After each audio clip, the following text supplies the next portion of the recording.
अभी हम कर रहे हैं unit 2 tools and techniques assessment for learning paper 2 की। इसमें हम देखेंगे असेसमेंट टूल्स कौन कौन से होते हैं। देखिए असेसमेंट क्या होता है। असेसमेंट होता है जो कि एक आपको ट्रुथफुल इन्फॉर्मेशन दे दे अपने लर्नर के बारे में कि भाई आपके लर्नर को कितना लर्न हुआ है जो आप समझाना चाह रहे हैं। जैसे पर्टिकुलरली वो मान लीजिए 6th क्लास में है या कोई कॉलेज में कोर्स कर रहे हैं, तो उसको उस पूरी क्लास में जो समझाया गया है या उस कोर्स में जो ऑब्जेक्टिव था, जो अचीव करना था उसे, कि वो चीज उसे आनी चाहिए, तो वो आई है या नहीं आई है, वो हमें असेसमेंट्स के थ्रू ही पता लगता है कि हमारे लर्नर को जो है कितना लर्निंग आउटकम वो दे पा रहा है किसी भी असेसमेंट के तौर पे। सिर्फ रिटन एग्जामिनेशन की यहाँ पे बात नहीं हो रही है। तो यहाँ पर कौन कौन से टूल्स यूज किए जाते हैं, जैसे कि ओरल एविडेंसेस होते हैं, कुछ कुछ रिटर्न होते हैं। ओरल में कौन सी होती है, जैसे आपने ओरल प्रेजेंटेशन दे दी है, ओरल क्वेश्चन आंसर राउंड हो गया है, ओरल फीडबैक है, स्पीच है, इंटरव्यू है, पीयर इंटरेक्शन सेक्शन है। पीयर इंटरेक्शन सेक्शन का मतलब होता है जैसे अपने क्लास ग्रुप्स के साथ आप डिबेट वगैरह करते हैं, ये सब ओरल में आता है। रिटन में आपके एग्जाम आगे, portfolio, checklist, worksheets, test, report, ये सब आगे हैं, ये आपके रिटन एविडेंस होते हैं। इस पे जनरली आपका कोई क्वेश्चन नहीं बनता है, बट फिर भी एक मैं ब्रीफ डिस्कशन दे रही हूँ। जो क्वेश्चन इंपॉर्टेंट है वो मैं आगे बताती हुई चलूंगी कि लास्ट जो 5 ईयर के मैंने कंसीडर किए हैं क्वेश्चंस जो कि आपके इंपॉर्टेंट, और आपको पता लग जाएगा कि किस किस को आपको डिटेल में लर्न करना है, किसको 4 मार्क्स के हिसाब से लर्न करना है।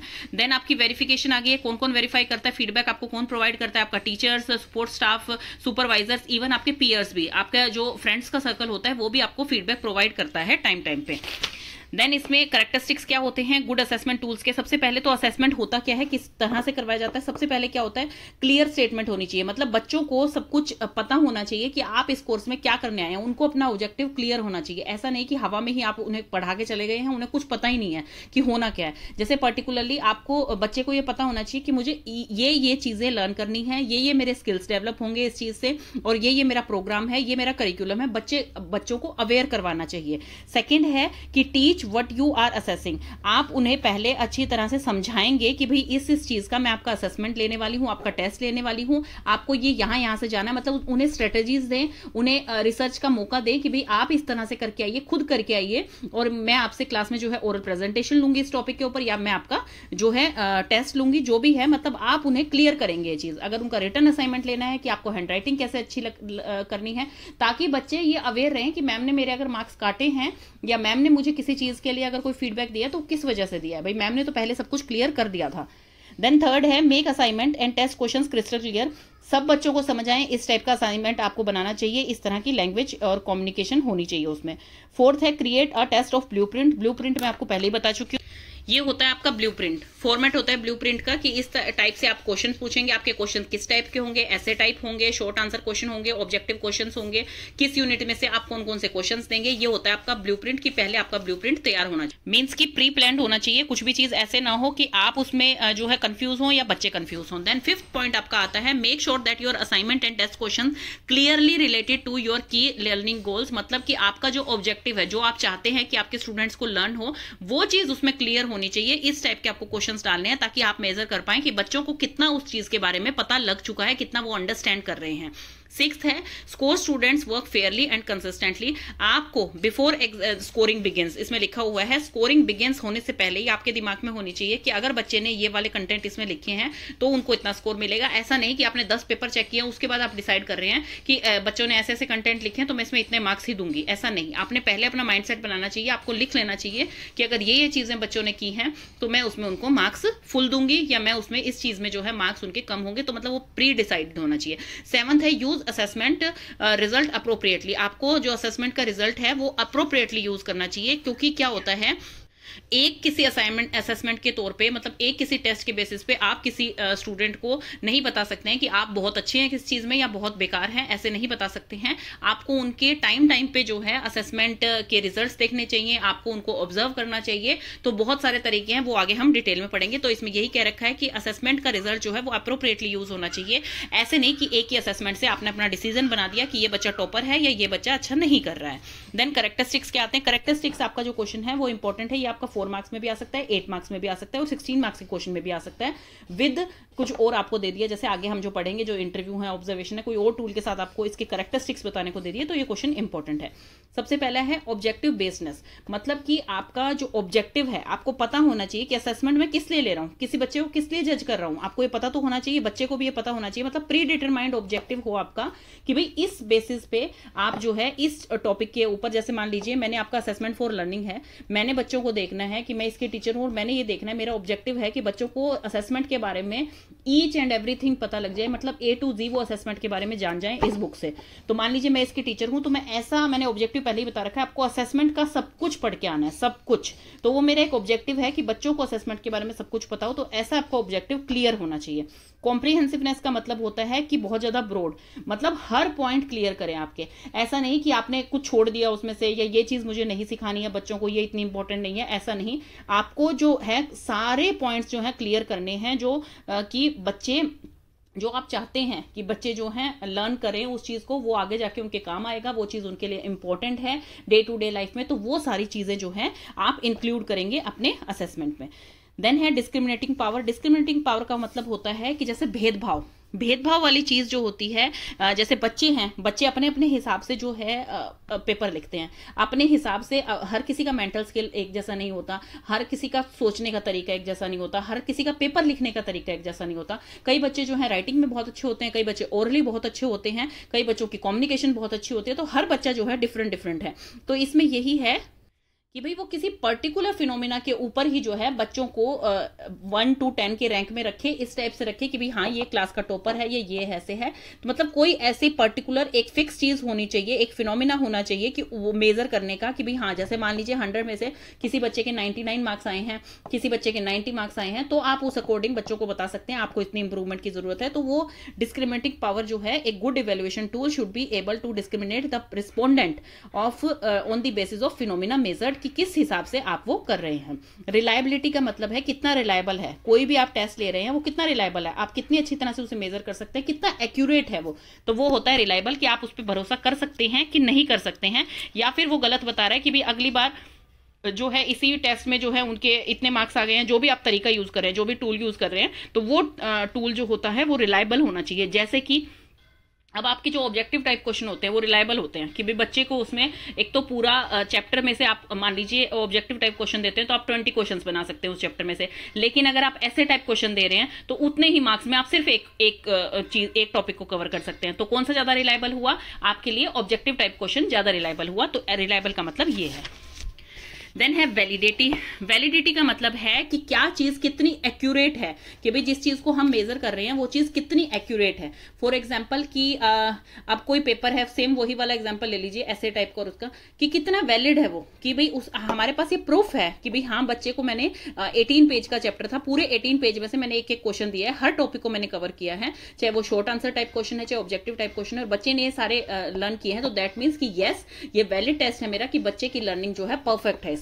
और अगर मान लीजिए ऐसे टाइप में आप करेंगे तो हो सकता है सिर्फ एक वही क्वेश्चन बच्चे को ना आता हो, या फिर सिर्फ वही एक क्वेश्चन बच्चे को आता हो, कि भाई आपने इंपॉर्टेंट बताया हो क्लास में, बच्चे ने सिर्फ पूरे चैप्टर में से 18 पेज में से वही एक जो है पेज उसने लर्न किया हो, तो वो वैलिड नहीं होगा।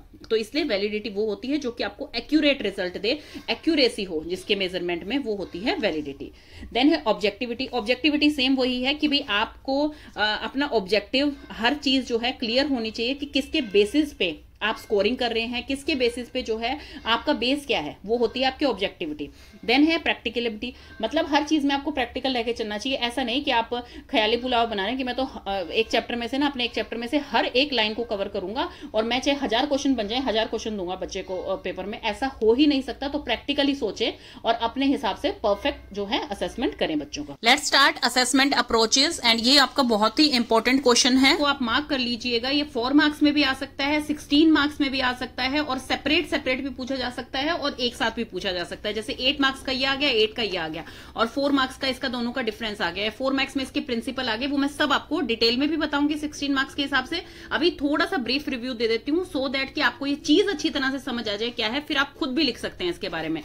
फॉर्मेटिव असेसमेंट कौन सा होता है? जो ड्यूरिंग लर्निंग होता है। ड्यूरिंग लर्निंग का मतलब है कि जैसे अभी आप पढ़ रहे हैं उसी क्लास में, और अभी आपके एग्जाम्स फाइनल होने हैं बाद में, तो आपके छोटे छोटे एग्जाम्स लेती है टीचर। जैसे कि आपको एक चैप्टर करवाया माई बॉडी फिनिश होने से पहले ही मैम ने जो है, जैसे एक टॉपिक करवाया तो अगले दिन उसके क्वेश्चन आंसर कर लिए क्लास में, तो वो भी एक तरह का फॉर्मेटिव असेसमेंट है। या फिर आपको एक प्रेजेंटेशन दे दी कि हमने ये चैप्टर फिनिश कर लिया है, ये टॉपिक फिनिश कर लिया है, कल जो है शुरू के 10 रोल नंबर जो है वो अपनी प्रेजेंटेशन इवैल्यूएशन देंगे कि अभी तक उन्हें क्या क्या चीजें समझ आई हैं। मतलब टीचर इसमें जो है प्रोग्रेस देखती है अपने स्टूडेंट्स की कि हमें जो लर्न करना है स्टूडेंट्स को कितना समझ आ रहा है। तो मतलब जैसे कि टीचर आपको यूनिट टेस्ट देती है कि भी एक चैप्टर खत्म हुआ या आपके एक फर्स्ट टर्म में जो है 5 चैप्टर आने हैं, तो टीचर एक एक चैप्टर करके आपका टेस्ट लेगी, उसे कहा जाता है फॉर्मेटिव असेसमेंट। मतलब छोटे छोटे पार्ट्स में लर्निंग के दौरान ही लेना, उसे कहा जाता है फॉर्मेटिव असेसमेंट, ताकि वो आपको कॉन्टिन्यूअस फीडबैक दे पाए कि आपको इस चैप्टर में ये कमी हो रही है या आपकी इस चीज में प्रोग्रेस कम है। तो वो बच्चों को जो है उनकी प्रेज करके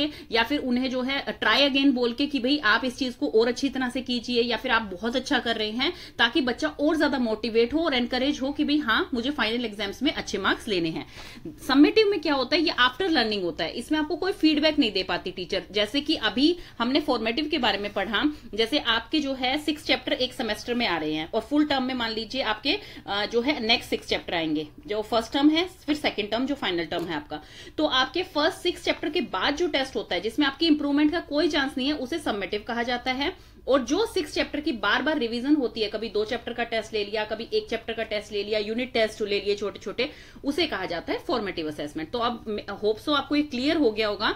सबमिटिव आफ्टर लर्निंग होता है, जब पूरा सेमेस्टर आपका फिनिश हो जाता है तब जो आपके फाइनल एग्जाम होते हैं उसे कहा जाता है सबमिटिव एग्जामिनेशन। ये किस लिए होता है, ये सिर्फ प्रिडिक्ट करता है कि भाई बच्चा कैसा कर पाया है, बच्चे के जो ऑब्जेक्टिव थे, लर्निंग आउटकम्स थे, वो पूरे हो पाए हैं कि नहीं हो पाए हैं। इसमें सीधा आपके रिकॉर्ड्स बन जाते हैं, जैसे रिपोर्ट कार्ड है आपका। इसमें टीचर कोई एज सच रिकॉर्ड्स आपको नहीं देती है, परमानेंट रिकॉर्ड टाइप। यहां पर जो है बच्चे का डेली बेसिस पे टेस्ट लिया जा सकता है, मंथली लिया जा सकता है, वीकली लिया जा सकता है। इस तरह से टीचर लेती है क्वेश्चन आंसर टाइप में कि भाई बच्चा जो है और अच्छी तरह से इंप्रूव कर पाए। ये क्या होता है, डेवलपमेंट होता है नेचर में, जैसे कि ये बच्चे के विकास के लिए जरूरी है। ये टर्मिनल हो गया, मतलब यहाँ पे आके आपका एंड हो गया, अब आपको जो है आगे कोई फीडबैक नहीं देना, आप सीधा नेक्स्ट क्लास में प्रमोट हो गए हैं। ये कॉन्टिन्यूअस एंड रेगुलर रहता है, ये डेली आपका टीचर टेस्ट लेती है। यहाँ पर क्या है, not regular and continuous process, ये कोई कॉन्टिन्यूअस प्रोसेस नहीं है, ये आपका एंड प्रोसेस है। इवैल्यूएशन एज ए प्रोसेस, यहां पर इवैल्यूएशन एक प्रोसेस की तरह काम हो रहा है, मतलब आपका जो इवैल्यूएशन हो रहा है, जो आंकलन कर रही है टीचर, वो एक प्रोसेस के द्वारा कर रही है कि भाई वो चलता जा रहा है। यहां पर इवैल्यूएशन आपका प्रोडक्ट हो गया है। प्रोडक्ट का मतलब है कि आपको वो एंड प्रोडक्ट मिल गया है, एंड मिल गया है उसका कि भाई हाँ यहां पर आकर जो है आपकी लर्निंग खत्म हो गई है, आपने जो अब तक लर्न किया था आपको वैसे मार्क्स मिल जाएंगे। यहां पर टीचर और स्टूडेंट दोनों को ही जो है इंप्रूवमेंट का मौका दिया जाता है। अगर टीचर जो है, जैसे टीचर बच्चों का टेस्ट ले रही है, बार बार बच्चों के मार्क्स कम आ रहे हैं, तो टीचर को ये समझ आ जाता है कि मेरे पढ़ाने के तरीके में ही कुछ गड़बड़ है और मुझे जो है इंप्रूव करना चाहिए, या फिर जो मैं पढ़ा रही हूं बच्चों को उस वे से ना समझ आकर मैं इन्हें किसी और वे से, किसी और मेथड से पढ़ाती हूँ। तो मतलब टीचर को भी एक मौका मिल गया कि वो अपनी जो है इंस्ट्रक्शंस को थोड़ा चेंज करें, मेथड्स को थोड़ा चेंज करें। स्टूडेंट्स को मौका मिल गया कि उनकी जहां जहां पे गलती हो रही है टीचर उस चीज को करेक्ट कर रही है, टीचर उस चीज को दोबारा समझा रही है क्लास में, तो उनको एक मौका मिल गया कि वो भी सुधरे और टीचर को भी मौका मिल गया कि वो भी अपने में इंप्रूवमेंट कर सकते हैं। यहां पर किसी को कोई इंप्रूवमेंट का मौका नहीं मिलता है, ना टीचर को ना स्टूडेंट को। यहां पर सीधा फेल या पास होता है, मतलब कुछ भी नहीं है ऐसा कि भी आपको इंप्रूवमेंट की जा सके, यहां सीधा फाइनल रिजल्ट है आपका। ये जो होता है ये नॉट ग्रेडेड, यहाँ पे कोई ग्रेड्स नहीं दिए जाते, इसीलिए बच्चा डरता नहीं है, बच्चा इजीली क्वेश्चंस पूछ सकता है। जैसे अब कोई क्वेश्चन आंसर राउंड हो रहा है या सरप्राइज टेस्ट ले रही है टीचर, तो वो क्या है, उसमें जो बच्चे अच्छा नहीं करके आए हैं या अच्छा कर रहे हैं, वो दोनों ही बच्चे जो है डर नहीं रहे हैं इसमें, तो वो आगे के लिए मोटिवेट हो रहे हैं कि आज मैं नहीं सुना पाया हूं तो मैं हो सकता है कल बहुत अच्छा सुना दूं टीचर को। तो ये चीज मोटिवेट करती है बच्चों को, एनकरेज करती है। तो यहाँ पर कोई ग्रेड नहीं दिए जाते हैं, यहाँ पर जो है फाइनल ग्रेड दिए जाते हैं। ये क्या होता है, असेसमेंट फॉर लर्निंग। ये आपका असेसमेंट हो रहा है आपकी लर्निंग के लिए। ये असेसमेंट था आपका लर्निंग का असेसमेंट, मतलब आपने जो लर्निंग की है उसका असेसमेंट। जैसे कि ये evaluation as product, assessment of learning, assessment for learning and evaluation as a process. Next है इसका कि collaborative learning, question answer quiz, unit test, class test, ये सब इसके एग्जांपल्स हैं। यहां पर क्या है, जो फाइनल एग्जामिनेशन होते हैं वही इसका एग्जांपल है। तो अभी मैंने आपको करवा दिया 4 मार्क्स के हिसाब से। अब मैं आपको डिटेल में बताती हूँ 16 मार्क्स के हिसाब से आपको क्या क्या लिख के आना है, जो कि बहुत सफिशियंट होगा आपका। ये आपके बार बार आएगा, आपके बीएड सेकेंड ईयर में, बीएड फर्स्ट ईयर में आपके क्वेश्चंस रिपीट होते रहते हैं। और अभी हम बात कर रहे हैं आपके पेपर 2 की, जो कि B Ed second year assessment for learning का है। तो इसमें ये क्वेश्चन आपको कैसे लिखना है, पहले आप इसकी डेफिनेशन लिख देंगे कि ये किस लिए होता है। ये फॉर्मेटिव असेसमेंट जो है टीचर और स्टूडेंट दोनों के लिए होता है कि वो इसमें जो है टीचर स्टूडेंट को, लर्नर को कॉन्टिन्यूस फीडबैक देती रहती है ताकि उनकी लर्निंग और ज्यादा इंप्रूव हो और वो अपना एम जो है, ऑब्जेक्टिव जो है वो अचीव कर पाए इजीली। देन इसके प्रिंसिपल क्या है। अब प्रिंसिपल इसके बहुत इंपॉर्टेंट है, क्योंकि प्रिंसिपल में क्या होता है, बच्चा अपने आप बना के नहीं लिख सकता, इसके जो प्रिंसिपल फिक्स हैं आपको वही लिखने हैं, और वो इतने इजी हैं कि आप इजीली लिख सकते हैं। फर्स्ट जो है, help student understand the role of formative assessment. अगर मान लीजिए टीचर जो है आपका टेस्ट लेती रहेगी डेली, तो कई बच्चे जो हैं वो ये सोचेंगे कि भाई ये तो रोज सुनती ही रहती हैं, टीचर कुछ पढ़ाती तो है नहीं, सुनती ही रहती हैं, रोज रोज टेस्ट लेती रहती हैं। तो टीचर को ये क्लियर करना है सबसे पहले कि बच्चों, मैं आपका डेली जो है शुरू के 15 मिनट जो है आपकी रिवीजन में दूंगी कि कल हमने क्या किया था, मैं पहले वो क्वेश्चन आंसर आपको करवाऊंगी, देन उसके बाद जो हमारा टाइम बचेगा 30 मिनट्स का, मैं उसमें आपको आगे का चैप्टर करवाऊंगी। तो बच्चे ताकि प्रिपेयर रहें कि भाई हाँ ये फॉर्मेटिव असेसमेंट है और ये क्यों लिया जाता है और किस लिए लिया जाता है, टीचर वो चीज अपने बच्चों को क्लियर करे। प्रोवाइड इंस्ट्रक्टिव फीडबैक, बच्चों को जो है फीडबैक साथ के साथ मिलना चाहिए। फॉर एग्जाम्पल, जैसे कि आपने काम किया, आपकी बहुत ही सुंदर हैंडराइटिंग है, तो टीचर उसमें वेरी गुड देती है, टीचर उसमें स्टार देती है, टीचर उसमें गुड जॉब बोलती है आपको, या आपकी कोई प्रेजेंटेशन है, या आपने कोई मतलब प्रेजेंटेशन बना के दी है, टीचर को कोई चार्ट वर्क बना के दिया है, तो टीचर उसमें लिख देती है ट्राई अगेन। अगर आप अच्छा नहीं कर पाए हैं, आपका कुछ भी ठीक नहीं है उसमें, तो टीचर ट्राई अगेन लिख देगी, क्योंकि हार्श वर्ड तो टीचर यूज नहीं कर सकती है, या तो टीचर ट्राई अगेन लिख देगी या good job, very good, star दे देगी आपको। तो मतलब ये एक माध्यम है, टीचर अपने जो है कन्वे कर रही है कि भाई मैं आपसे और उम्मीद रखती हूं, आप इसको और अच्छा कर सकते हैं। या किसी बच्चे ने बहुत ही एक्सीलेंट किया तो उसको टीचर अप्रिशिएट भी करती है, क्लैपिंग करवाएगी क्लास में। तो ये चीजें क्या होती हैं, बच्चे को और मोटिवेट करती है और एनकरेज करती है कि आज इसके लिए क्लैपिंग हुई है, मेरे को मैम ने ट्राई अगेन बोला है, तो कल मेरे लिए भी होगी। क्योंकि ये तो डेली होते हैं, ऐसा तो है नहीं कि साल में एक बार हुए और टीचर ने स्टेज पे बुला के उसके लिए क्लैपिंग करवा दी, दूसरे बच्चों को मौका ही नहीं मिलेगा पूरे साल। तो ऐसा नहीं है, इसमें टीचर समझाएगी और उन्हें फीडबैक देती रहेगी। नेक्स्ट है आपका engage student with formative assessment. Students को कॉन्टिन्यूअसली एंगेज रखेगी सो दैट कि वो इस चीज को एक्सेप्ट कर पाए कि हाँ हमारा डेली जो है टेस्ट होगा, हम जो है हमें कुछ भी समझ नहीं आता, कुछ भी क्लियर नहीं है क्लास में, तो हमें तुरंत पूछना है मैम से, क्योंकि बच्चा इसमें मोटिवेटेड रहता है। जैसे स्टूडेंट्स, अब मान लीजिए किसी बच्चे से मैम जो है डेली क्वेश्चन पूछती है, क्लास में 40 बच्चे होते हैं, तो 40 के 40 से तो मैम डेली नहीं पूछ सकती। आज किसी 10 बच्चों का आया है, कल 20 का आ जाएगा, फिर 10 का आ जाएगा, तो मतलब नंबर हर किसी का आएगा। तो बच्चा भी क्या है उस चीज से प्रोत्साहित होता है कि भाई हाँ आज मुझे पढ़ के जाना है, मेरा नंबर आ सकता है कल पढ़ने के लिए, मतलब क्वेश्चंस के लिए। तो क्या होता है कि उसमें बच्चे को भी पता है और टीचर को भी पता है कि भाई बच्चे इसमें क्या है अभी अपनी चीज एकेडमिक ग्रोथ को फुल दे पाएंगे, यहाँ पे फुल मोटिवेट रहेंगे और फुल एनकरेज रहेंगे। तो उनको जो भी चीज समझ नहीं आएगी वो तुरंत पूछेंगे क्लास में। नहीं तो क्या होता है, कई बार बच्चे शर्माते हैं, कई बार बच्चे जो है डरते हैं टीचर से, और वो अपने जो थॉट्स होते हैं, उनके आइडियाज आ रहे होते हैं उस टॉपिक के ऊपर, वो शेयर ही नहीं करते टीचर से। वो क्वेश्चन जो पूछना चाहते हैं वो पूछते ही नहीं है। तो इसीलिए फिर उन बच्चों को आगे ट्यूशन की जरूरत पड़ती है। तो इसलिए क्या होता है कि बच्चे तुरंत टीचर से क्वेश्चन आंसर पूछे, तुरंत पूछे कि मैम मुझे ये चीज समझ नहीं आई, आप इसका दोबारा से एक एग्जांपल के साथ मुझे समझाओ, मुझे ऐसे समझ नहीं आता टेक्स्ट बुक से।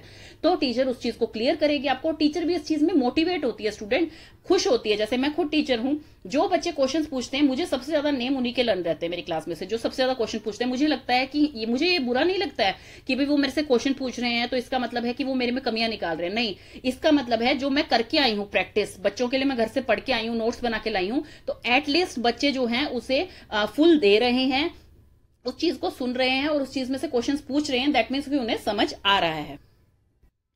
नेक्स्ट है आपका लुक फॉर पैटर्न। अब पैटर्न मीन्स क्या है कि आप एक डेटा बना लेते हैं, तो उसमें आप देखेंगे क्या चीज रिपीट हो रही है, किस बच्चे को जो है बार बार उसके कम मार्क्स आ रहे हैं, या वो रोज सुना नहीं पा रहा है, या कोई क्वेश्चन भी नहीं पूछता है क्लास में, और ना वो जो है होमवर्क पूरा कर रहा है, कुछ भी नहीं कर पा रहा है क्लास में। तो उस बच्चे को जो है एक्स्ट्रा जरूरत है कि भाई आप उस पर एक्स्ट्रा ध्यान दें, उसको एक्स्ट्रा समझाएं, एक्स्ट्रा क्लास लें उसकी, और उससे क्वेश्चन आंसर पूछें जब एक टॉपिक फिनिश हो गया कि आपको आज का समझ आया है या नहीं। मतलब कि हर स्टूडेंट को कितनी जरूरत है और एनरिच करने की, कितनी जरूरत है और मोटिवेट करने की, या फिर टीचर को जरूरत है अपना मेथड चेंज करने की कि बच्चे अगर डेली ही कंफ्यूज हो रहे हैं तो इसका मतलब टीचर को किसी और प्रैक्टिकल मेथड से बच्चों को समझाना चाहिए। देन है plan instruction around content requirement and student need. इसमें क्या होता है, टीचर को जो है एविडेंस मिल जाता है स्टूडेंट की परफॉर्मेंस के लिए। जब आप ये फॉर्मेटिव असेसमेंट लेते हैं, जैसे क्लास टेस्ट ले लिया आपने, कोई क्विज करवा ली क्लास में, तो टीचर के पास एक एविडेंस है कि भाई हाँ इस बच्चे को ये समझ नहीं आ रहा है या इस बच्चे को ये बहुत अच्छा समझ आया है। तो उसमें टीचर क्या है, टीचर जो है अपने मेथड चेंज करने की कोशिश करती है, अपनी इंस्ट्रक्शंस, अपनी हर चीज चेंज करने की कोशिश करती है। जैसे मान लो पहले टीचर जो है बच्चों को डेली कह रही है कि आप ये डायग्राम बना के लाएंगे और इस टॉपिक के बारे में आप ये 4 लाइंस ये आंसर खुद करके आएंगे घर से। बच्चे उसको सेम नहीं लिख रहे हैं, किसी का कंटेंट बिल्कुल ही अलग है, किसी का कुछ है, तो टीचर को भी लगेगा कि नहीं शायद मेरा ये होमवर्क देने का तरीका गलत है या मेरा समझाने का तरीका गलत है। तो टीचर उसमें खुद मोटिवेट रहेगी, खुद जो है अपनी तरफ से बच्चों को जो है अपने आइडियाज चेंज करेगी, अपनी इंस्ट्रक्शंस का तरीका चेंज करेगी, अपने मेथड्स चेंज करेगी। आपका आ गया है एक्सेस परसिस्टेंटली। परसिस्टेंटली का यहाँ पर मतलब है कि स्टूडेंट जो है यूज टू हो जाते हैं इसका, कि भाई आपने उनका टेस्ट लिया, आपने रिव्यू किया, फिर आप स्टूडेंट्स को बता रहे हैं कि अब नेक्स्ट स्टेप क्या है, अब आगे कैसे करेंगे हम और कैसे समझेंगे, मैं आपके कैसे टेस्ट लिया करूंगी, मैं ऐसे क्विज दिया करूंगी आपको, या आपको एक प्रेजेंटेशन के छोटे छोटे टॉपिक्स दूंगी जो आपको आगे आगे समझाने हैं। तो मतलब स्टूडेंट्स इसमें यूज टू हो गए, उनको कोई स्ट्रेस नहीं रहेगा, उनको ये नहीं लगेगा कि भाई हाँ मैम तो देखो आज क्वेश्चन आंसर लेगी, मैम कभी भी सरप्राइज टेस्ट ले सकती है। अगर बच्चे जो है डेली ही उनका ऐसे फॉर्मेटिव असेसमेंट हो रहा है तो बच्चे इसमें यूज टू हो जाते हैं, मोटिवेट रहते हैं, स्ट्रेस फ्री रहते हैं। मेक फीडबैक यूजर फ्रेंडली, ये बहुत इंपॉर्टेंट है। जैसे आप टीचर लगेंगे आगे तो देखिए फीडबैक जो देते हैं बच्चों को वो यूजर फ्रेंडली, यूजर का मतलब यहां पर है कि लर्नर फ्रेंडली होना चाहिए, स्टूडेंट फ्रेंडली होना चाहिए। ऐसा नहीं जैसे पुराने टाइम में जो है बच्चों को बोल दिया तुम क्लास से बाहर जाके खड़े हो जाओ, हाथ ऊपर करके खड़े हो जाओ, या स्केल यूज किया, तो वो बहुत ही गलत चीजें थी। क्योंकि हम स्कूल किस लिए आ रहे हैं, टीचर का क्या मोटिव वो होता है मकसद, तो स्कूल आ रही है ताकि उनके बच्चे जो हैं वो कुछ बन पाए, उनको अच्छी तरह से समझ आ पाए। मेरा मोटो यही रहता है, मैं किसी भी क्लास में जा रही हूं या अब मैं ये ऑनलाइन क्लासेस दे रही हूं, कि किसी बच्चे को ट्यूशन की जरूरत ना पड़े। आपकी यही एक्स्ट्रा क्लास है, यही आपका कंटेंट है, यही सब कुछ है जो कि हम अच्छी तरह से पढ़ा रहे हैं। अगर कुछ समझ नहीं आता आप कमेंट्स में पूछिए। ऐसे ही मैं अपने क्लासरूम में कहती हूँ अगर आपको कुछ समझ नहीं आता आप तुरंत उसी टाइम पूछिए, उसी टाइम टोकिए टीचर को।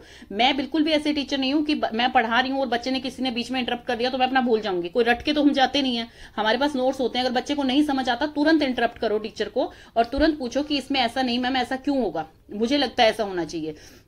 तो उसमें क्या होता है, इसमें वो यही कहना चाह रहे हैं कि बच्चे के साथ ऐसे वर्ड यूज करें कि जो ज्यादा फ्रूटफुल हो, जो आगे उनको जो है मोटिवेट कर पाए। आप स्टूडेंट को, अब जैसे किसी बच्चे ने नहीं सुना है, मान लीजिए वो एक हफ्ते सुना ही नहीं रहा है या उसमें इतनी कैपेबिलिटी नहीं है। देखिए हर किसी इंडिविजुअल में डिफरेंस होता है, किसी के मेंटल स्किल्स इतने ग्रो नहीं करते, हो सकता है वो बच्चा आर्ट्स में बहुत अच्छा हो सकता है वो म्यूजिक में बहुत अच्छा हो। तो हर बच्चा एक जैसा नहीं होता और टीचर को ये चीज समझ के चलनी चाहिए कि बच्चे हैं, इनमें इंडिविजुअल डिफरेंसेस होते हैं। आजकल देखिए पेरेंट्स के पास इतना टाइम नहीं है कि वो अपने बच्चों को फुल टाइम दे पाए, क्योंकि गैजेट्स ऐसी चीज आ गए हैं कि हर बंदा उसी में बिजी है। तो बच्चे की मेंटल स्टेटस को टीचर समझ के उसे समझाए। अगर बच्चा जो है एक हफ्ते से नहीं सुना पा रहा तो कोई बात नहीं, आप उसे बोलिए कोई बात नहीं, ऐसे ही होते हैं बच्चे, आप आज नहीं सुना पाए, आप कल जरूर अच्छा करेंगे। आपको ये टॉपिक नहीं समझ आया, हो सकता है ये वाला आपका इंटरेस्ट में ना हो, ये टॉपिक आपको अगला चैप्टर और अच्छे से समझ आए। तो बच्चा क्या है, इससे मोटिवेट होएगा, वो घर जाके सोचेगा कि हाँ मेरी टीचर मेरे में इतना बिलीव कर रही है तो मैं उससे 100% टीचर को दूं। अगर टीचर उसमें 10% पे बिलीव दिखाती है तो बच्चा अपना 100% देने की पूरी कोशिश करता है। तो इसमें यही है कि प्रेज, किसी बच्चे की बहुत ही ज्यादा प्रेज ना कर दें कि भाई उसमें जो है ईगो वाली सिचुएशन बन जाए, किसी की इतनी शेम ना कर दें कि वो बच्चा जो है स्ट्रेस में रहे या दूसरे बच्चे उसका हमेशा मजाक उड़ाएं। तो ऐसा टीचर को बिल्कुल भी नहीं करना चाहिए। नेक्स्ट है आपका make room for student differences. जी इसमें जो है इंडिविजुअल डिफरेंस पे जरूर ध्यान रखें कि बच्चा जो है उसको समझ कैसे आता है, वो कितना जो है अपना 100% आपको टेस्ट में दे रहा है। मतलब ऐसा ना हो कि भी अगर टेस्ट में उसके 0 मार्क्स भी आते हैं 20 में से तो आप उसको डिमोटिवेट कर दे कि तुम तो हमेशा ही इतना गंदा करते हो, तुम तो ये करते हो। नहीं, उनके डिफरेंसेस को समझिए, फ्लेक्सिबल रखिए अपनी क्लासरूम को ताकि दूसरे बच्चे उसका मजाक ना उड़ाएं और वो जो है वो स्ट्रेस में ना जाए। Begin with KUD। KUD का मतलब है नो, कितना आप जानते हैं, कितना आप समझ पा रहे हैं और कितना आप जो है फिर उसको दे पा रहे हैं अपने टेस्ट में, जो है कितना अच्छी तरह से आप परफॉर्म कर पा रहे हैं वो सब आता है। कि इसका मतलब है कि जैसे टीचर को आते ही क्लियर कर देना चाहिए। माई बॉडी हमारा एक टॉपिक है जो कि हमारी ही बॉडी से रिलेटेड है। इसका ऑब्जेक्टिव है कि हम ये चीजें समझें, हमारे सेंस ऑर्गन्स क्या है, हमारे डिफरेंट जो सिस्टम्स हैं वो कैसे वर्क करते हैं, और इसका जो है आगे जाके आपको किस तरह से लर्न करना है। कि मैं जैसे आज सेंस ऑर्गन के बारे में बताती हूँ तो आपको उनको 5 की पिक्स बना के देखनी है। आप रियल लाइफ में एक्सपीरियंस कीजिए कि आईज से आप देखते हैं, नाक से आप सूंघते हैं, तो मतलब सेंस ऑर्गन हमारा कितना इंपॉर्टेंट है। ऐसे ही हमारा डाइजेस्टिव सिस्टम कितना इंपॉर्टेंट है। तो हर चीज बच्चे को जो है उसका ऑब्जेक्टिव पता हो, बच्चे को ये पता हो कि वही वो चीज हमारे लिए कितनी इंपॉर्टेंट है, हमारे प्रैक्टिकल लाइफ में वो कैसे हमारे काम आती है। तो हर चीज बच्चे को पहले से ही पता होगी तो बच्चा उसे और अच्छी तरह से समझ पाएगा। तो टीचर को शुरू में एक समरी देनी चाहिए, ब्रीफ देना चाहिए अपने चैप्टर का। देन है रिपीट दी प्रोसेस, इसी तरह से इस प्रोसेस को हम रिपीट करते जाएंगे। तो होप सो ये अच्छी तरह से प्रिंसिपल आपको समझ आ गए होंगे। देन है principle of good feedback, feedback अच्छा देने के क्या प्रिंसिपल होते हैं, ये जो है गुड परफॉर्मेंस को क्लैरिफाई कर देता है कि गोल क्या है आपका, आप क्या एक्सपेक्ट कर रहे हैं अपने आप से, ये सब चीजें क्लियर कर देता है। Facilitate the development of self assessment, बच्चा जो है अपने आप को ही असेस करना स्टार्ट कर देता है धीरे धीरे। जैसे कि मान लीजिए प्रेजेंटेशन लेती है टीचर, तो सेल्फ असेसमेंट का मतलब क्या होता है, जैसे कि आप खुद करते होंगे ये चीज, आपका इंटरव्यू है तो आप क्या है मिरर के सामने खड़े होकर अपनी इंट्रोडक्शन बार बार बोलेंगे, तो वो क्या है सेल्फ असेस कर रहे हैं आप अपनी चीज को। तो ये होती है self assessment. It provides high quality information to students, high quality information students को देते हैं कि भाई अबाउट देयर लर्निंग, कि भाई आपको क्या लर्न करना है इस सब्जेक्ट में, इस चैप्टर में क्या लर्न करना है, तो उन्हें हर चीज की जो है इन्फॉर्मेशन पहले ही मिल जाती है फीडबैक के थ्रू, कि भाई उन्हें धीरे धीरे फीडबैक्स मिल रहे हैं। टीचर्स को और पीयर डायलॉग सबको जो है ये मोटिवेट करता है, एनकरेज करता है, पॉजिटिव मोटिवेशन मिलता है यहाँ से, अपॉर्चुनिटीज मिलती हैं, क्लोज द गैप, मतलब कि बच्चा बार बार कहाँ लैग कर रहा है, कहाँ उस पीछे रह रहा है, वो चीज जो है क्लोज हो जाती है। मतलब वो गैप्स जो आ रहे थे पहले बच्चे में कि भाई हमेशा मेरे इतने परसेंटेज क्यों आते जा रहे हैं, मुझे क्या चीज में कमी है मेरे स्टूडेंट में, उसको समझ नहीं आ रहा है, या फिर वो डायग्रामेटिकली समझा नहीं पा रहा है किस चीज को, या फिर उसे पता सब कुछ है, स्पीकिंग बहुत अच्छी है उसकी, लेकिन वो एक्सप्रेस नहीं कर पा रहा है रिटर्न में, तो वो चीजें सारी क्लियर हो जाती हैं इससे। It provides information to teacher that can be use to help shape teacher teaching, मतलब कि टीचर को भी ये जो फीडबैक होते हैं मोटिवेट करते हैं कि आपकी टीचिंग भी जो है और बेहतर हो पाए, बच्चों को कैसे समझ आएगा। अब नेक्स्ट आपका आ जाता है समेटिव। समेटिव अगर 16 मार्क्स में आता है तो इसमें भी कंटेंट आपका अच्छा दे रखा है। समेटिव क्या होता है, ये इसके सबसे पहले आपको आफ्टर लर्निंग होता है समेटिव जो होता है, मतलब फाइनल एग्जामिनेशन, इसके अचीवमेंट टेस्ट हो गए, एनुअल एग्जामिनेशन हो गए, ये इसके गुड एग्जाम्पल हैं। इसमें क्या है, प्यूपिल का जो लर्निंग आउटकम है फुल ईयर का, फुल आपके साल का, वो बता दिया जाता है कि लर्नर ने अभी तक क्या किया है। जैसे आपके रिपोर्ट कार्ड्स बनते हैं, जो टेस्ट असेसमेंट असाइनमेंट आपके होते हैं, प्रोजेक्ट्स होते हैं, आर यूज टू डिटरमाइन कि आप जो है बच्चे जो है कितना कर पाए हैं, जितना कि टीचर, जैसे मान लीजिए अब टीचर को एक्सपेक्टेशन है कि मेरे बच्चों को मैंने जो है 6 चैप्टर करा दिए, तो इन 6 में से मेरे बच्चों को ये सब कुछ आना चाहिए। सबमिटिव असेसमेंट में वो पता लग जाता है कि उनके लर्निंग आउटकम कितने हैं, उनका जो ऑब्जेक्टिव था वो क्लियर कर पा रहे हैं कि बच्चों को समझ में नहीं आया है, तो ये क्लियर कर देता है उसमें। सबमिटिव इस चीज के लिए नहीं बना है कि आप क्लास टेस्ट ले, असाइनमेंट्स ले, सेल्फ इवेल्युएशन करे स्टूडेंट अपना, नहीं, वो सिर्फ इसलिए बना है कि आपका आउटकम बता सके कि भाई हाँ टीचर ने पूरे साल जो पढ़ाया है बच्चे को इतना समझ आया है, बच्चे के जो है 100 में से 60 मार्क्स हैं, या फिर बच्चे का A ग्रेड आया है, B ग्रेड आया है, ये उसमें क्लियर हो जाता है।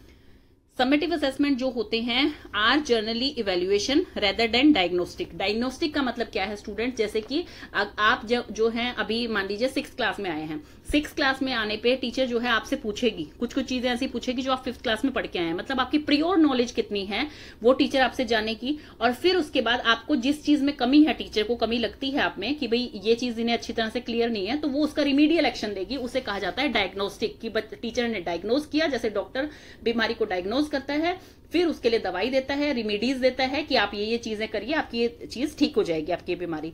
तो इसी तरह से समेटिव जो होता है वो आपकी जो है लर्निंग आउटकम को बताता है, इवेल्युएट करता है, आपकी डायग्नोस्टिक लर्निंग में बिल्कुल भी हेल्प नहीं करता है वो। देन है summative assessment results are often recorded as scores और ग्रेड। जो एकेडमिक रिकॉर्ड होता है, जैसे आपके रिपोर्ट कार्ड्स हैं, समेटिव असेसमेंट जो है वही होते हैं आपके। तुरंत जैसे फॉर्मेटिव असेसमेंट आपको इमीडिएट फीडबैक देता है, वो आपके कोई ऐसे ग्रेडिंग या मार्क्स नहीं देता है कि जिससे बच्चा एकदम स्ट्रेस में आ जाए, या बच्चे को ये बता दिया तुम पास हो तुम फेल हो, ऐसे नहीं करती है। टीचर जो है तुरंत फीडबैक देती है, आपको ये चीज समझ नहीं आई, आप अच्छी तरह से कर लीजिए, मतलब उनके पास टाइम होता है उस चीज को सुधारने का। समेटिव क्या होता है, आपने कितना लर्न किया है लर्निंग प्रोसेस के थ्रू, आपका कितना उस चीज को अचीव किया है। समेटिव सिर्फ उतना बताता है, कोई उन्हें फीडबैक नहीं दिया जाता है, कोई बच्चे के पास इंप्रूवमेंट का चांस नहीं रहता है।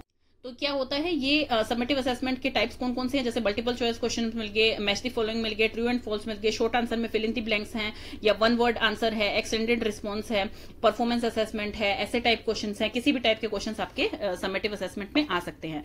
समेटिव असेसमेंट में क्या होता है, तो इसमें क्या होता है कि ये वाला जो होता है इसमें स्टूडेंट्स को कंपेयर किया जाता है, जैसे कोई स्टूडेंट फर्स्ट आएगा, कोई सेकंड आएगा, कोई लास्ट आएगा, तो मतलब एक तरह का कंपैरिजन हो जाता है स्टूडेंट के बीच में। आपको पता लग जाता है कि बच्चों ने अभी तक कितनी लर्निंग करी है। टीचर और स्टूडेंट को एक तरह का फीडबैक मिलता है पूरे साल का, कि भाई टीचर को मिलता है, अगर मान लीजिए उसकी पूरी क्लास के नंबर अच्छे आए हैं तो दैट मीन्स टीचिंग जो है इफेक्टिव थी, और अगर पूरी क्लास के नंबर गंदे आए हैं तो मतलब टीचर को जो है अपने मेथड चेंज करने की जरूरत है, या टीचर को भी एक्स्ट्रा ट्रेनिंग की जरूरत है। टाइप्स कौन कौन से होते हैं इसमें, जैसे परफॉर्मेंस टास्क है। परफॉर्मेंस टास्क का मतलब है कि कोई भी एक टास्क दे दिया गया आपको, किसी भी आपकी स्किल्स को चेक करने के लिए, कोई भी आपकी एबिलिटी, कोई भी नॉलेज चेक करने के लिए आपको एक टास्क दे दिया गया, आप कैसा परफॉर्म कर पा रहे हैं उसमें, वो होता है परफॉर्मेंस टेस्ट। रिटर्न टेस्ट मतलब कि जैसे मान लीजिए आप किसी एक फील्ड ट्रिप से आए हैं, आप जो है कोई स्कूल ट्रिप करके आए हैं, या स्कूल में आपको कोई लेक्चर देने के लिए स्पेशल बंदा आया था बाहर से, तो आपको कह दिया टीचर ने कि आप उसके बारे में कैसे लिखिए, तो वो हो जाता है रिटर्न टेस्ट टाइप। ओरल में क्या होता है कि आपसे कुछ ओरली सुन लिया, कि भाई आपकी नॉलेज चेक करने के लिए, आपके स्पीकिंग स्किल्स चेक करने के लिए आपसे कुछ ओरल सुन लिया टीचर ने।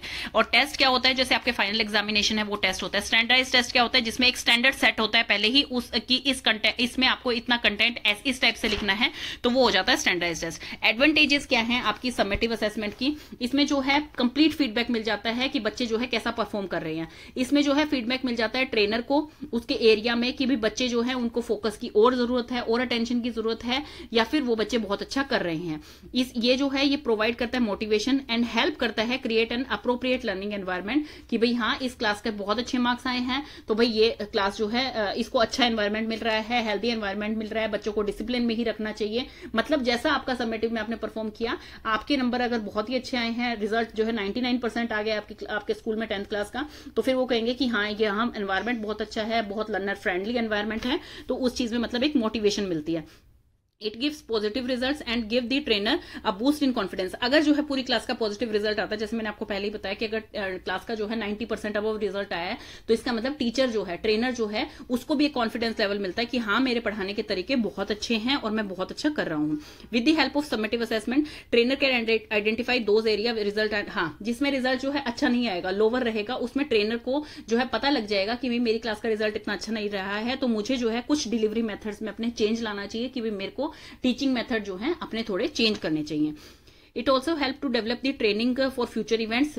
जैसे अगर मान लीजिए कोई भी बच्चों के किसी सब्जेक्ट में मार्क्स कमाए हैं, उनकी टीचर को, बच्चों को मोटिवेट किया जाए और ट्रेनिंग दी जाए उस चीज के बारे में, तो वो ये समेटिव असेसमेंट से क्लियर होता है। It provides a measurable way of determining the success of the training programme, कि भाई आपने जितनी ट्रेनिंग दी थी, आपने जितना जो है बच्चों को इनपुट दिया है अपना, क्या उतना आउटपुट आपका आ रहा है, वो आपको समेटिव से क्लियर हो जाता है। डिसएडवांटेज इसके क्या है कि इसमें जो है student who did poorly experience, उनको जो है वो बहुत ही ज्यादा डीमोटिवेट हो जाते हैं, बहुत ज्यादा स्ट्रेस में आ जाते हैं, जिन बच्चों के अच्छे मार्क्स नहीं आते हैं।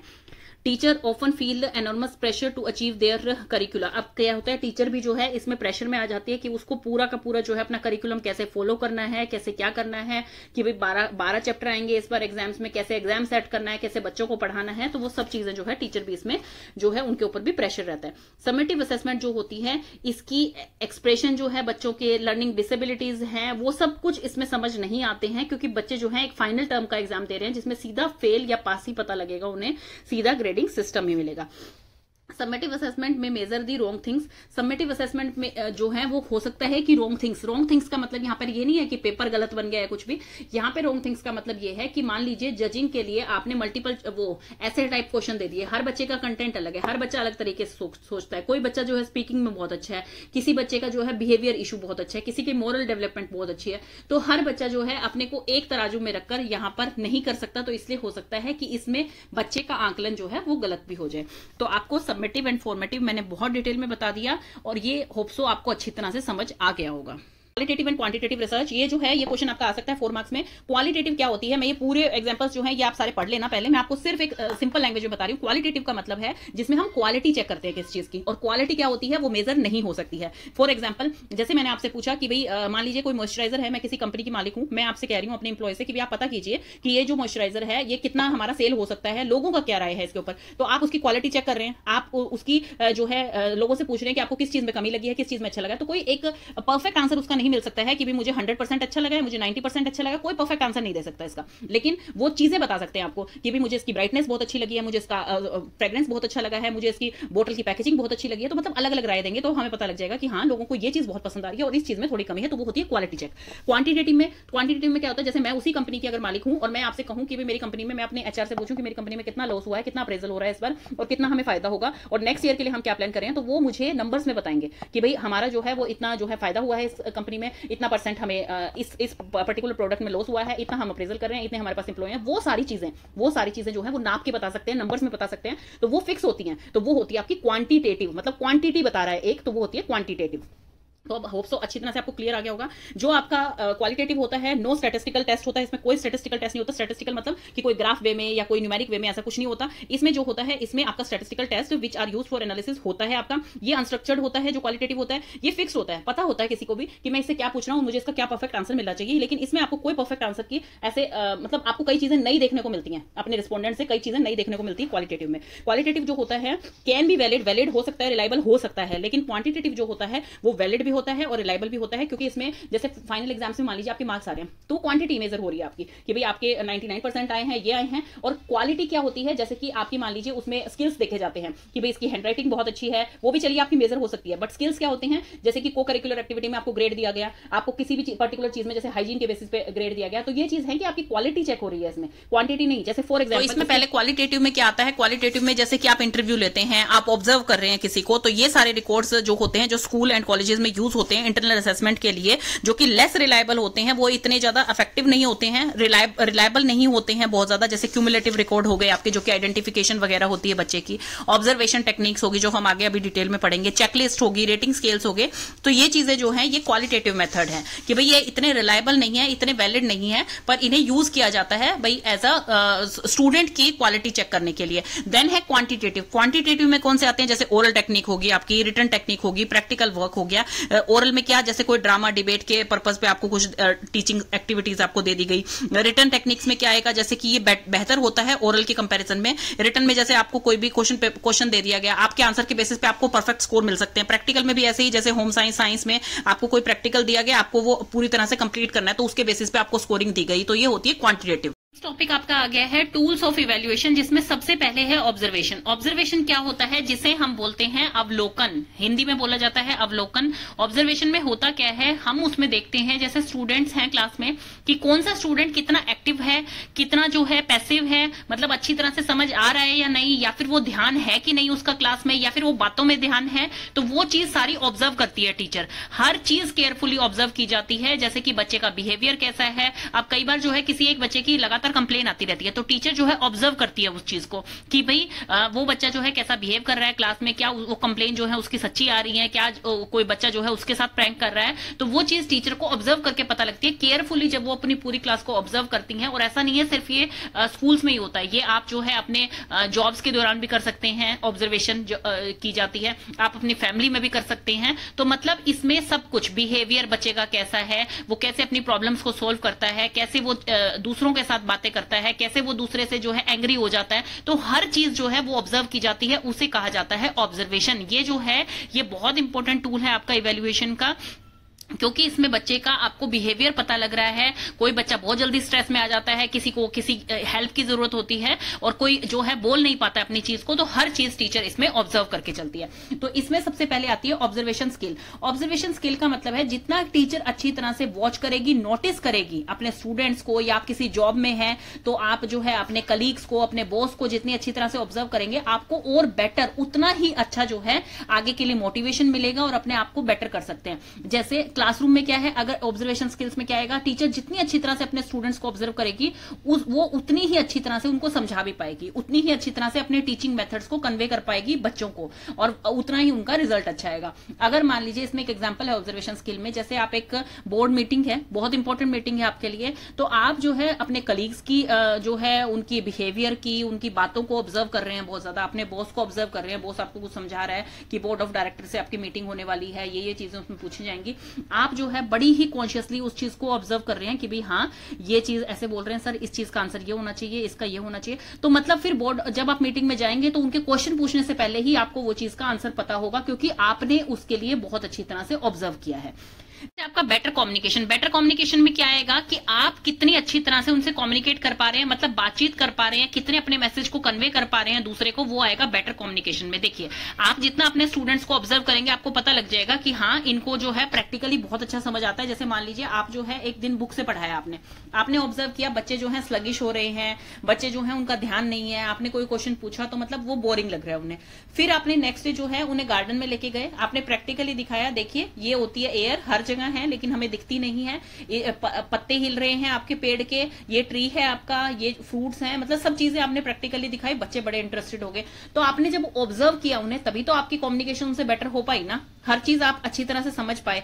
आप इसमें क्या हो सकता है, बच्चा एक दूसरे से कैसे बात कर रहा है, बच्चा अपनी टीचर से कैसे बात कर रहा है, बच्चे का बिहेवियर कैसा है, उसको कितना गुस्सा आता है, कितने उसके फ्रेंड्स है क्लास में, हर चीज जो है आप इसमें बेटर कम्युनिकेट कर पाएंगे बच्चे से अगर आप ऑब्जर्वेशन उनकी अच्छे से करेंगे तो। नेक्स्ट है improve skills of decision making. Decision making में क्या है, जैसे मान लीजिए टीचर जो है, बच्चा जो है टीचर को आके कुछ बताता है, टीचर जो है बच्चे की बात को बहुत अच्छी तरह से ऑब्जर्व कर रही है। अब जैसे मान लीजिए फॉर एग्जांपल मैं आपको कहती हूँ कि आपको कोई भी प्रॉब्लम हो आप कमेंट सेक्शन में पूछिए। आप कमेंट सेक्शन में पूछते हैं कि हम जो है बीएड के एग्जाम्स में जो है 85 से अबव मार्क्स कैसे लेके आए, हमें क्या लिखना होगा, कैसे करना होगा। तो मैं फिर उस चीज को सुन के आपको ऑब्जर्व किया, आपके कमेंट पढ़े, आपको ऑब्जर्व किया, मैं आपको बताऊंगी कि आपको ना इस तरह से लिखना है कि पहले एक उसकी डेफिनेशन लिखेंगे, लेटर में हेडिंग लिखेंगे, फिर उसके बाद जो है आप अपना कंटेंट लिखेंगे, आप साइड का लेफ्ट साइड का थोड़ा सा लाइन खींच के उसकी जगह को छोड़ेंगे। तो इस तरह से मैं आपको तरीके बताऊंगी। तो क्या होगा, आप जो है पेपर में जाएंगे, आपको ऑप्शंस मिलेंगे, आप तुरंत वैसे ही कर देंगे। मतलब क्या हुआ, उससे आपका टाइम कम लगा, आपने तुरंत डिसीजन ले लिया अपनी चीजों पे। तो यही होती है ऑब्जर्वेशन कि मैंने आपके कमेंट्स को ऑब्जर्व किया, मैंने आपकी प्रॉब्लम को समझा, आपको ऑब्जर्व कर लिया कि बच्चे को इस चीज में प्रॉब्लम आ रही है, तो मैंने आपको वो सोल्यूशन दे दिया, आपने तुरंत अपना डिसीजन ले लिया फिर उस चीज में। तो ये होता है डिसीजन मेकिंग में कि एक बंदे की डिसीजन मेकिंग पावर को वो एनहांस कर देता है। चाहे वो और लीडर्स और मैनेजर्स जो होते हैं वो इस टूल को, ऑब्जर्वेशन टूल को बहुत ही ज्यादा डीपली ऑब्जर्व करते हैं। जैसे किसी की प्रमोशन होनी है, अप्रेजल टाइम में ऑब्जर्व किया जाता है अपनी टीम में से कि किस बंदे के मार्क्स बहुत अच्छे आ रहे हैं, मतलब कि वो अपना अचीवमेंट कितना कर पा रहे हैं, किसका जो है कम्युनिकेशन बहुत अच्छा है एक दूसरे से, किसका पीयर ग्रुप के साथ कम्युनिकेशन अच्छा है, किसका बॉस के साथ कम्युनिकेशन अच्छा है, हर चीज उसमें नोटिस होती है। अब क्या आ गया है, एनहांसेस अवेयरनेस। अवेयरनेस का मतलब है कि मान लीजिए वही कमेंट्स वाला ले लीजिए कि मैंने आपको कह दिया कि आप कमेंट सेक्शन में अपनी प्रॉब्लम पूछ सकते हैं। मैं आपके कमेंट जो है ध्यान से पढ़ती हूँ क्योंकि मैं सुबह मॉर्निंग में वीडियोस बनाती हूँ और शाम को मेरा 1 घंटा मैं देती हूँ कि कमेंट जिस बंदे ने जो किए हैं मैं उनको जो है हेल्पफुल आंसर दे पाऊं। तो इसमें क्या है, मैं आपको ऑब्जर्व कर रही हूँ, मेरी अवेयरनेस बढ़ रही है, आपकी भी अवेयरनेस बढ़ रही है। तो ऑब्जर्व जितना करेंगे हम एक दूसरे को, टीचर बच्चे को करेगी, बच्चा टीचर को करेगा, तो वो एक दूसरे को बेहतर समझ पाएंगे, उनकी टीचिंग बेहतर हो पाएगी, उनके जो है लर्निंग आउटकम्स फिर बहुत ही अच्छे आएंगे। तो ये है एनहांस अवेयरनेस कि भाई आप जागरूक हो जाते हैं किसी चीज के प्रति, आपको वो चीजें पता लगने लग जाती हैं।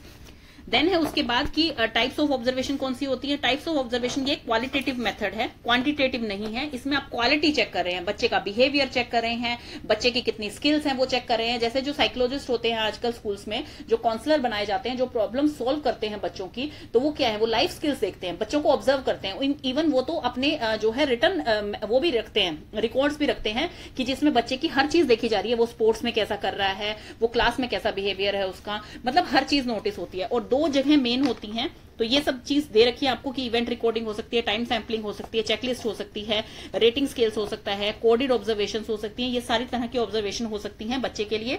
सबसे बेस्ट जो ऑब्जर्वेशन होती है वो या तो बच्चे की घर पे होती है कि उसका बिहेवियर कैसा है, बच्चा यहाँ पे कैसे बिहेव कर रहा है अपने पेरेंट्स के साथ, कितना उसका मोरल डेवलपमेंट है, वो किस तरह के क्वेश्चन पूछता है अपने भाई बहन से या अपने पेरेंट्स से, और या फिर हो सकती है उसकी स्कूल में। ये 2 जगह उसके लिए बहुत ही ज्यादा जरूरी है। स्कूल्स में जो है उसकी एकेडमिक परफॉर्मेंस कैसी है, स्पोर्ट्स परफॉर्मेंस कैसी है, सोशली वो कितना एक्टिव है, ये हर चीज जो है ऑब्जर्व की जा सकती है आपकी। टेक्निक्स की कौन कौन से पॉइंट है, सबसे पहले है सिलेक्ट टारगेट बिहेवियर की क्या चीज आपको जो है वो चेक करनी है, क्या चीज ऑब्जर्व करनी है। भाई उसका मेंटल स्किल चेक करना है कि वो कैसा सोचता है, वो पॉजिटिव थिंकर है, नेगेटिव थिंकर है, स्ट्रेस में रहता है हमेशा या खुश रहता है, बच्चों के साथ अच्छा बिहेव करता है या गंदा बिहेव करता है, क्लास में पढ़ाई में अच्छा है नहीं अच्छा है। तो हर चीज आप उसकी ऑब्जर्व करेंगे, हाइजीन उसकी कैसी मेंटेन रहती है, सब चीजें।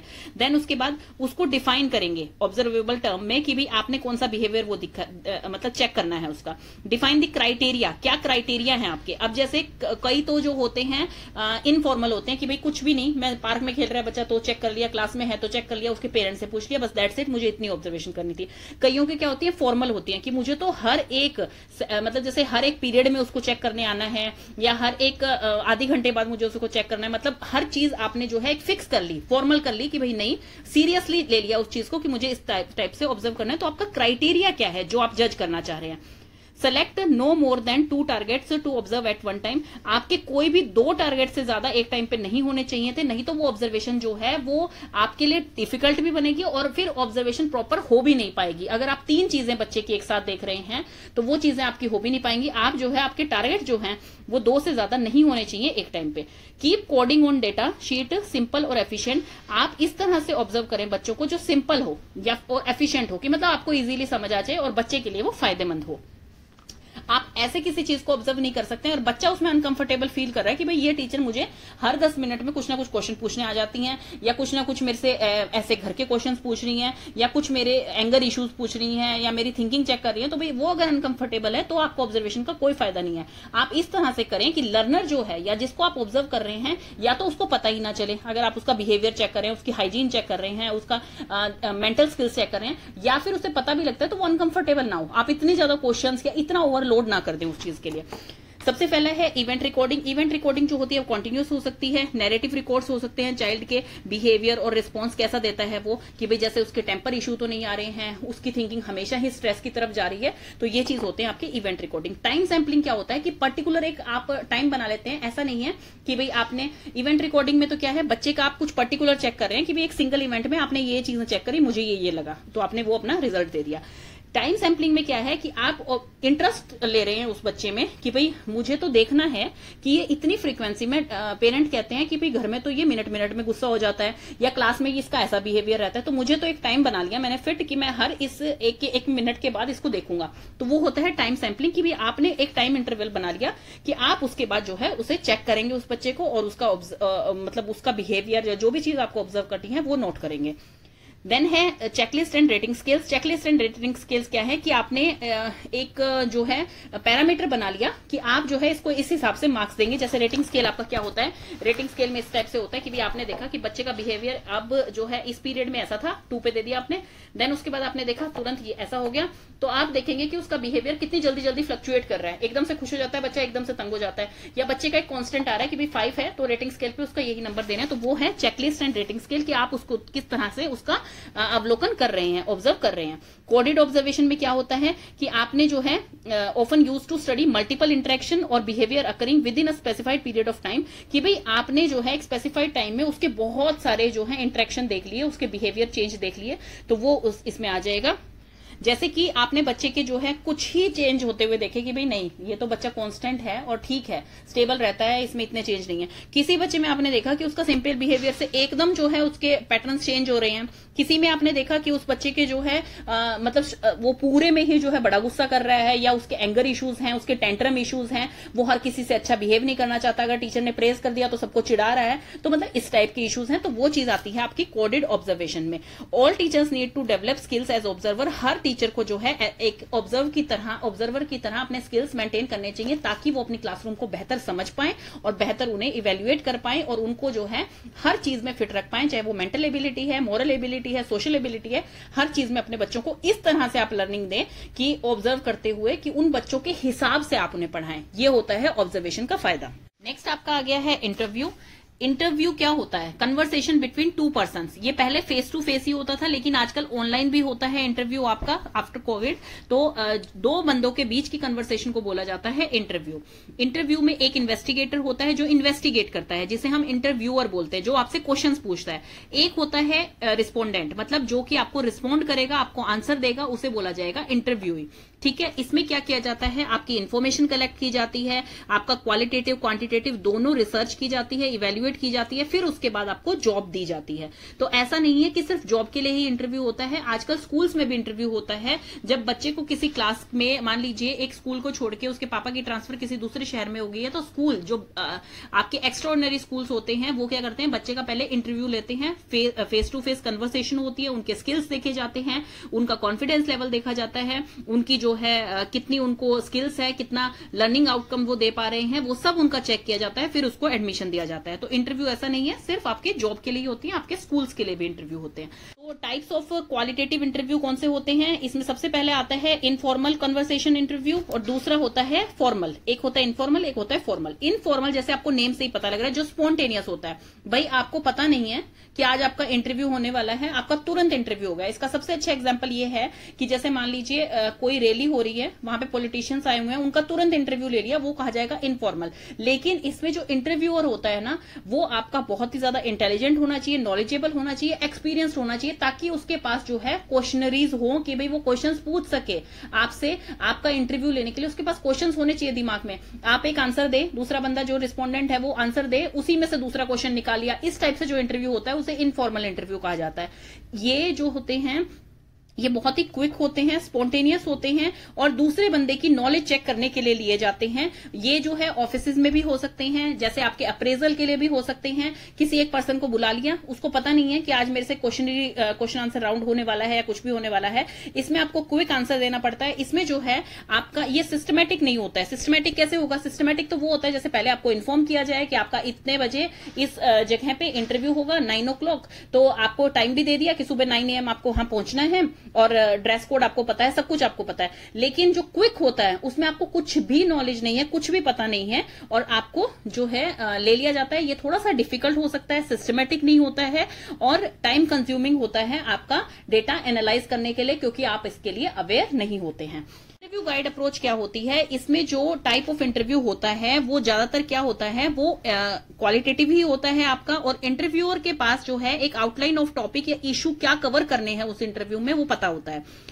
इसमें भी इंटरव्यूअर जो होता है वो स्किल्ड होना चाहिए, एक्सपीरियंस होना चाहिए, ताकि वो क्वेश्चंस दूसरे बंदे से पूछ सके। ये जो इंटरव्यू होता है ये फॉर्मेट ज्यादा सिस्टमैटिक होता है एज कंपेयर टू जो ऊपर वाला था, वो सिस्टमैटिक बिल्कुल भी नहीं होता है। क्योंकि उसमें जो है आप कैसे क्वेश्चंस पूछ रहे हैं ना अगले को पता है ना आपको खुद को पता है, आपने भी तैयारी नहीं की है, अगले ने भी तैयारी नहीं किया, तो स्पॉन्टेनियस हो गया जो चीज। और इसमें क्या है, ये सिस्टमैटिक वे में होता है। देन कन्वर्सेशनल इंटरव्यू, ये भी डिफिकल्ट होता है क्योंकि इसमें जो रिस्पोंडेंट होता है वो किसी की भी क्वेश्चन का कोई आंसर दे सकता है आपको, तो इसमें भी किसी को एनालाइज करना थोड़ा डिफिकल्ट होता है। Next standardised open ended interview, ये क्या होता है, ये इसमें कोई फ्लेक्सिबिलिटी नहीं दी जाती है। जैसे कि मान लीजिए आपके वॉक इन इंटरव्यू होते हैं, तो मान लीजिए आपके बहुत ही भीड़ आने वाली है आज ऑफिस में, या आपने बहुत ही बंदों को बुला लिया है, वॉक इन नहीं है, आपने बहुत बंदों को आज बुला लिया है, तो एचआर अकेला कहता है भाई मैं तो नहीं ले सकता हूं। जो टीम हेड होता है वो अपनी टीम बनाता है, एक 5 बंदों की 4 बंदों की, और उसको एक क्वेश्चनरी दे दी जाती है, जैसे प्रोटोकॉल टाइप होता है कि आपको एक क्वेश्चनरी दे दी, आपको वही स्पेसिफिक क्वेश्चंस उसी अरेंजमेंट में पूछने हैं दूसरे बंदे से, ताकि आप अच्छी तरह से एनालाइज कर पाए कि कौन सा बंदा कैसा आंसर दे रहा है, कितने कॉन्फिडेंस से दे रहा है और कितना वो अवेयर है इस प्रॉपर नॉलेज के बारे में। तो इस टाइप के क्वेश्चंस को कहा जाता है स्टैंडर्डाइज्ड ओपन एंडेड इंटरव्यू। इसमें क्या होता है, there is no flexibility in the wording और ऑर्डर ऑफ क्वेश्चंस। इसमें कोई फ्लेक्सिबिलिटी, कोई फ्रीडम नहीं दी जाती है। It is still considered a qualitative interview rather than a quantitative interview because the responses are open ended. Responses इसमें open ended ही रहते हैं। It is important to able to compare the responses of the different respondent. इसमें आप बिल्कुल compare कर सकते हैं, जैसे ऊपर 2 में आपको एनालाइज करने में दिक्कत हो रही थी क्योंकि वो स्पॉन्टेनियस था, और उसमें भी जो है दूसरे में बंदे को फ्रीडम दी जा रही है कि वो कोई भी क्वेश्चन का आंसर कर सकता है। इसमें कोई फ्रीडम नहीं दी जाती है। इसमें क्या होता है, इसका मेजर ड्रॉबैक ये होता है कि इंटरव्यूअर जो है उसको बहुत कम फ्लेक्सिबिलिटी मिलती है कि वो अपने कंसर्न जो है दूसरे बंदे से पूछ पाए। उसके पास एक सेट ऑफ पेपर होता है, आपको वही क्वेश्चन दूसरे बंदे से पूछने हैं। देन आपका क्या है कि इंपॉर्टेंस ऑफ क्वालिटेटिव इंटरव्यू की इंपॉर्टेंस क्या होती है। इसमें देखिए आपको दूसरे पर्सन के बारे में जो है डिटेल मिल जाती है कि भाई हाँ ये बंदा जो है यहां से बिलोंग करता है, इसकी क्वालिफिकेशन बैकग्राउंड ये है और इसको इस चीज में इतना एक्सपीरियंस है, तो आपको उसकी पूरी डिटेल्ड इन्फॉर्मेशन मिल गई है। मतलब एक इंडिविजुअल बंदे का क्या आउटकम है, क्या लर्निंग आउटकम है, वो सारा आपने इवेल्युएट कर लिया है, तो यस आप इजीली पता लगा सकते हैं कि भाई इसको जॉब पे रखना है। में क्या है कि capturing and describing programme processes, मतलब कि अगर जैसे कोई बंदा आपने उससे क्रिटिकल क्वेश्चन पूछे, इजी क्वेश्चन पूछे, किसी ने सारे क्वेश्चंस के आंसर दे दिए, अगर वो सिलेक्ट हो गया है तो फिर उसको जॉब दे दी जाएगी। आप सीधा आंसर कर देंगे यस और नो। तो मतलब इसमें क्या है, आपको एक प्रॉपर आपने डिस्क्राइब कर दिया, आपने सब कुछ बता दिया, आपने प्रोग्राम के बारे में ये चीजें होनी है, आप इसके लिए फ्लेक्सिबल हैं इस टाइम के हिसाब से, इस चीज के हिसाब से, ये कंटेंट आपको बनाना है, तो फिर वो फ्लेक्सिबल है तो यस एंड नो, ये चीज हो जाती है वहां पे clear. Exploring individual differences between participants experiences and outcome, बिल्कुल ये हर चीज पार्टिसिपेंट के जो एक्सपीरियंसेस हैं या उनके लर्निंग आउटकम्स आ रहे हैं उन चीज का सारों का मतलब आप यहां पर पता लगा सकते हैं इस टाइप के इंटरव्यू से। इवेल्युएटिंग प्रोग्राम जो होते हैं वो डायनेमिक भी हो सकते हैं, इवॉल्विंग भी हो सकते हैं। Understanding the meaning of a program और टू इट्स पार्टिसिपेंट्स, की भी आपने ये प्रोग्राम ये इंटरव्यू रखा है तो पार्टिसिपेंट्स इससे क्या समझ पा रहे हैं, कैसा आप एनालाइज कर पा रहे हैं, तो ये सब कुछ इससे क्लियर हो जाता है जो आपके क्वालिटेटिव इंटरव्यू होते हैं। आपको दूसरे बंदे के बारे में जो है अच्छे से समझ आता है, आप उसकी हर स्किल्स को जो है नाप सकते हैं, क्योंकि इसमें आप उनसे स्पॉन्टेनियस इंटरव्यू भी ले सकते हैं, आप स्ट्रक्चर्ड इंटरव्यू भी ले सकते हैं, आप उससे किसी भी तरह के क्वेश्चंस पूछ सकते हैं। एक सेट ऑफ प्रोटोकॉल आपके बने हुए हैं, आपके ऑफिस के अकॉर्डिंग या आपके स्कूल के अकॉर्डिंग आप उस तरह के क्वेश्चन उस बच्चे से पूछ रहे हैं या किसी पर्सन से पूछ रहे हैं उस जॉब के लिए या स्कूल में एडमिशन के लिए, और वो पर्सन आपका परफेक्टली आंसर दे रहा है, आप उस चीज को मेजर कर सकते हैं और आपके पास उस चीज के रिकॉर्ड्स हो सकते हैं। तो ये आपकी इंपॉर्टेंस है कि इस टाइप के इंटरव्यू जो है क्यों जरूरी है। तो ये आपका हो गया इंटरव्यू। आगे है आपकी क्वेश्चनरी। क्वेश्चनरी क्या होती है, ये होती है कि आप एक सीरीज ऑफ क्वेश्चंस बना रहे हैं, किसी दूसरे बंदे से पूछ रहे हैं उसकी इन्फॉर्मेशन गैदर करने के लिए, तो उसे कहा जाता है क्वेश्चनरी। फॉर एग्जांपल जैसे सर्वेज होते हैं, किसी भी चीज के लिए सर्वे हो रहे हैं, किसी सोप के लिए हो सकते हैं, शैम्पू के लिए हो सकते हैं, किसी क्रीम के लिए हो सकते हैं। मान लीजिए फॉर एग्जाम्पल आप एक मॉइस्चराइजर के लिए एक सर्वे हो रहे हैं कि आपको ये इंग्रीडियंट जो है, कौन कौन से इंग्रीडियंट्स आपको पसंद है, जगह जगह पर जाकर जो है सर्वे किए जा रहे हैं, फिर ज्यादातर जो इंग्रीडियंट सब लोगों को पसंद होंगे उसके हिसाब से जो है आगे वो कंपनी मॉइस्चराइजर तैयार करेगी। तो ये होता है कि सेट ऑफ इंफॉर्मेशन कि भाई आप क्वेश्चंस के आधार पर कोई इंफॉर्मेशन गैदर कर रहे हैं लोगों से ताकि आप उस चीज को और बेहतर बना पाए, तो उसे कहा जाता है क्वेश्चनरी। इसमें क्या होता है, it is a set of printed और रिटन क्वेश्चंस। ऐसे क्वेश्चंस भी हो सकते हैं with a choice of answer, जिसमें कि मल्टीपल चॉइस क्वेश्चन दे दिए कि आप इन चारों में से एक सेलेक्ट कर लीजिए, या किसी टाइप के सर्वे हो सकते हैं जो कि जगह जगह पर जाकर लोग करते हैं, अपॉइंट किए जाए लोग कि वो जो है गवर्नमेंट की तरफ से या किसी कंपनी की तरफ से जाकर सर्वे करें और लोगों की पसंद को पहचाने। तो इसमें किस टाइप के क्वेश्चंस पूछे जाते हैं, टू टाइप्स ऑफ क्वेश्चनरीज होती है। एक होती है स्ट्रक्चर्ड, जो कि हमें पता है स्ट्रक्चर्ड, जैसे स्ट्रक्चर्ड इंटरव्यू था आपका कि भाई वो चीज सिस्टमैटिक होती है, जिसमें कि आप डेफिनेट एंड कॉन्क्रीट क्वेश्चंस पूछते हैं, जिसमें आप पहले ही प्रिपेयर करके रख लेते हैं उन क्वेश्चंस को और फिर आप जो है उस क्वेश्चन को पूछते हैं, जैसे ज्यादातर ये इकोनॉमिक्स की या सोशल साइंस की स्टडी में किया जाता है। अनस्ट्रक्चर्ड क्वेश्चन कौन से होते हैं, जो कि आपको हो सकते हैं open ended question, close ended question, mixed questionnaires and pictorial questionnaires. Open ended questions कौन से होते हैं, ओपन एंडेड क्वेश्चंस मतलब जिसका आंसर आप कैसे भी दे सकते हैं।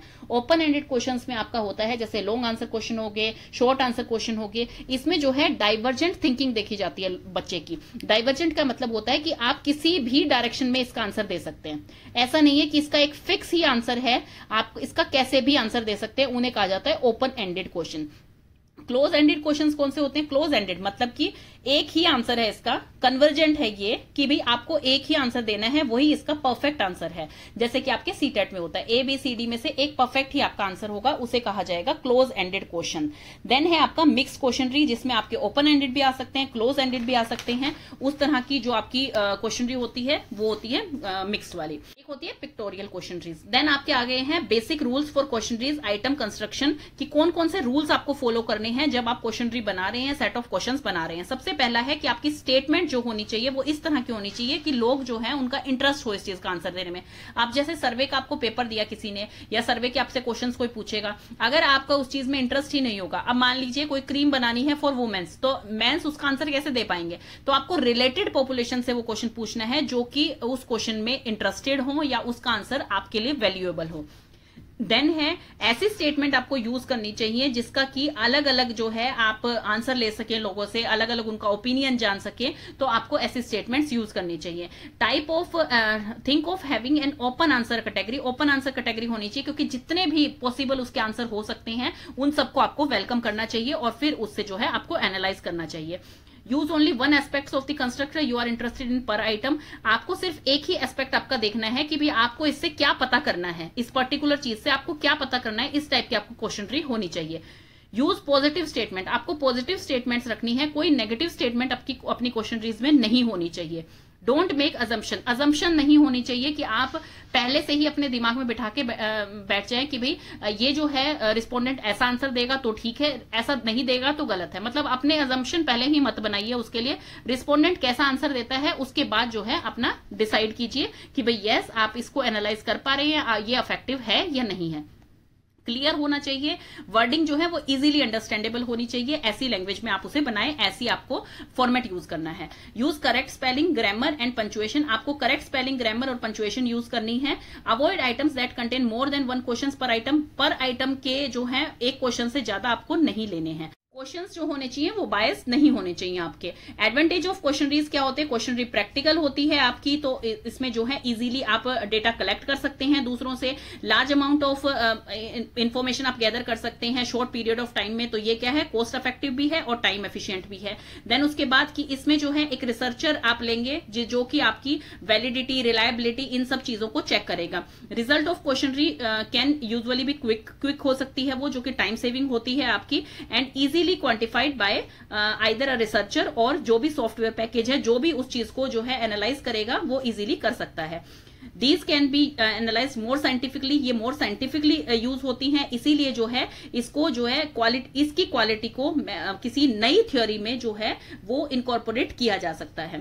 When data has been quantified, it can use to measure changes, बिल्कुल जब कोई डेटा आपको मिलता है, जैसे मान लीजिए फॉर एग्जाम्पल इसमें ले रहे हैं हम कि कोई भी आप क्रीम के लिए, जो मैंने पहले एग्जाम्पल बताया था, किसी क्रीम के लिए आप सर्वे कर रहे हैं और आप उसमें क्वेश्चनरीज पूछ रहे हैं, तो ये उससे रिलेटेड है कि जब आपने वो रिसर्च की आपको पता लगा कि भाई आपने 10 इंग्रेडिएंट दे रखे हैं, उसमें से 2 इंग्रेडिएंट उसमें से 90% पॉपुलेशन ने टिक नहीं किए, तो दैट मीन्स आपको वो प्रूफ मिल गया एक कि भाई ये इंग्रेडिएंट किसी को नहीं चाहिए, तो हमें एक नई थ्योरी बनानी पड़ेगी, एक नई चीज इन्वेंट करनी पड़ेगी जिसमें ये चीज हम इंक्लूड नहीं करेंगे, तो ये उसका फायदा होता है।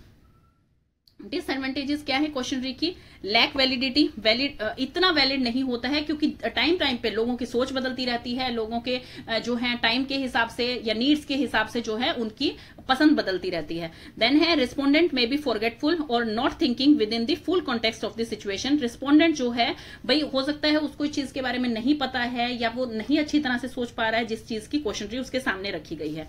People may read differently into each question, हर पर्सन का जो पर्सपेक्टिव होता है वो डिफरेंट होता है, हर पर्सन हर क्वेश्चन को अलग हिसाब से पढ़ता है। फॉर एग्जाम्पल किसी के लिए जो है वो चीज गुड होगी, किसी के लिए एक्सीलेंट होगी और किसी के लिए वो चीज बहुत ही पुअर होगी, तो इसलिए आप सबके दिमाग जो है वो एक जैसे नहीं होते, सब में डिफरेंसेस होते हैं। No way of telling how much thought a respondent has put in, आपको नहीं पता है कि रिस्पोंडेंट ने कितना सीरियस होके इसका आंसर किया है और मतलब कितना इफेक्टिवली सोच के किया है। देन है inadequate to understand some forms of information, कई बार आप इमोशनल चेंज जो होते हैं, बिहेवियर चेंज होते हैं, फीलिंग चेंज होते हैं, आपको नहीं समझ आते हैं किस पर्सन की कैसे हैं, हर इंडिविजुअल में डिफरेंस होता है, तो ये चीज आपको नहीं समझ आती है अपनी क्वेश्चनरी से। Quantitative research, it is stated that quantitative research is simply an artificial creation by researcher, और ये क्या होती है लिमिटेड अमाउंट ऑफ इंफॉर्मेशन होती है जो कि आप एक्सप्लेन कर पाए। There is no way to tell how truthful a respondent, कितना ये जो है आप प्रूव नहीं कर सकते हैं कि कितना ट्रूथफुल है, जैसे कि ये चीज है भी या नहीं है जो रिस्पोंडेंट ने आपको बताई। और जो क्वेश्चनरी सेट करता है, जो रिसर्चर है वो अपने हिसाब से क्वेश्चनरी सेट करता है, अपने डिसीजंस के हिसाब से, अपने अजम्पशंस के हिसाब से, तो जरूरी नहीं है उसने जो चीज इंपॉर्टेंट समझी है वो जनरली इंपॉर्टेंट है भी जो रिस्पोंडेंट है उनके लिए, तो ये चीज इसमें क्लियर नहीं होती है। अब ये कह रहे हैं इस प्रोसेस के कुछ जो है स्टेप्स हैं, जैसे फर्स्ट स्टेप है कि क्वेश्चंस कैसे चूज किए जाएं, वो आपका करेक्ट होना चाहिए कि भाई आपकी थिंकिंग जो है एब्स्ट्रैक्ट आइडिया से कंक्रीट क्वेश्चंस की तरफ जानी चाहिए जो कि मेजरेबल हो, जैसे कि क्लास हो गई, आपकी पावर हो गई, फैमिली हो गए, रिलीजन होगी, add some sort of question. भाई ऐसा ना हो कि आप सिर्फ ऐसी चीजों के बारे में पूछ रहे हैं जिनके बारे में सिर्फ आप आइडिया लगा सकते हैं या थॉट्स बना सकते हैं, नहीं, कोई ऐसा फैक्ट, ऐसा तथ्य, ऐसा यूनिवर्सल ट्रूथ होना चाहिए, उस टाइप के क्वेश्चंस भी आप दूसरों से पूछ सकते हैं। पॉइंट्स ऑफ फोकस, जिसमें कि बंदा फोकस कर पाए, इस टाइप की क्वेश्चनरी होनी चाहिए आपकी। Treatment of the dimension of time, nature of measurement, कि किस तरह से आप मेजरमेंट करेंगे, वो चीज आपको अच्छी तरह से क्लियर होनी चाहिए। फिर यूनिट ऑफ एनालिसिस क्या है, ग्रुप्स के हिसाब से, मतलब फैमिली गैंग्स के हिसाब से, ऑर्गेनाइजेशन जैसे चर्चेज हैं, आर्मी है, सोशल हैं जैसे car, portray, buildings, unit that can B analyse, students, voters, workers, किसको आपको एनालाइज करना है, किस ग्रुप को करना है, ऑर्गेनाइजेशन को करना है, ये सब कुछ जो है आपको पता होना चाहिए। उस हिसाब से जो है आप अपने क्वेश्चन सेट करेंगे। नेक्स्ट आपका आ गया है रेटिंग स्केल। रेटिंग स्केल क्या होता है? रेटिंग स्केल होता है to that requires the rather assign a value, या तो वो वैल्यू असाइन करते हैं जैसे कि न्यूमेरिक में, या ग्राफिकली करते हैं, तो उसे कहा जाता है रेटिंग स्केल। मैं एक बार एग्जांपल के तौर पे आपको दिखा देती हूँ। ये होता है स्टूडेंट रेटिंग स्केल, इसे कहा जाता है numeric rating scale. Specific objective of learning, आप इससे चेक कर सकते हैं। ये क्वालिटेटिव और क्वांटिटेटिव दोनों होता है, आप इसमें कुछ भी जो है वो चेक कर सकते हैं। जैसे कि आपको किसी स्टूडेंट का बिहेवियर जो है वो फर्स्ट टर्म में या फर्स्ट आपने 1 मंथ बाद देखा है तो आपको 2 पे लगा है, देन 4 पे लगा है, देन 7 पे आ गया है, इंप्रूवमेंट देख रहे हैं, या आपको पहले किसी बच्चे का 7 पे लगा है और फिर जो है नेक्स्ट टर्म में उसका 4 पे आ गया है, तो वो डिक्रीज क्यों हो रहा है, आप उस चीज को एनालाइज करेंगे, इंफॉर्मेशन गैदर करेंगे उसके बारे में, और फिर उसको जो है फीडबैक देंगे ताकि वो उस चीज को इंप्रूव कर पाए। तो रेटिंग स्केल में क्या होता है? To record observation. ऑब्जर्वेशन कौन रिकॉर्ड करता है? टीचर बनाती है रेटिंग स्केल। हर स्टूडेंट का होगा रेटिंग स्केल उनके पास और वो करेंगे उस चीज को। स्टूडेंट को क्या हेल्प करता है? ये सेल्फ असेस करने में हेल्प करता है कि भाई मेरा जो है ये रेटिंग स्केल है, मेरा जो है हाइजीन लेवल देखा जा रहा है टीचर के हिसाब से, मेरा जो है मेंटल स्टेटस देखा जा रहा है, मैं इमोशनली कितना एक्टिव हूं, मेरा जो है बिहेवियर कैसा है क्लास में, तो हर चीज जो है वो चेक हो रही है। तो स्टूडेंट जो है इससे अपने आप को सेल्फ असेस कर पाते हैं, तो इसलिए ये बेनिफिशियल होता है।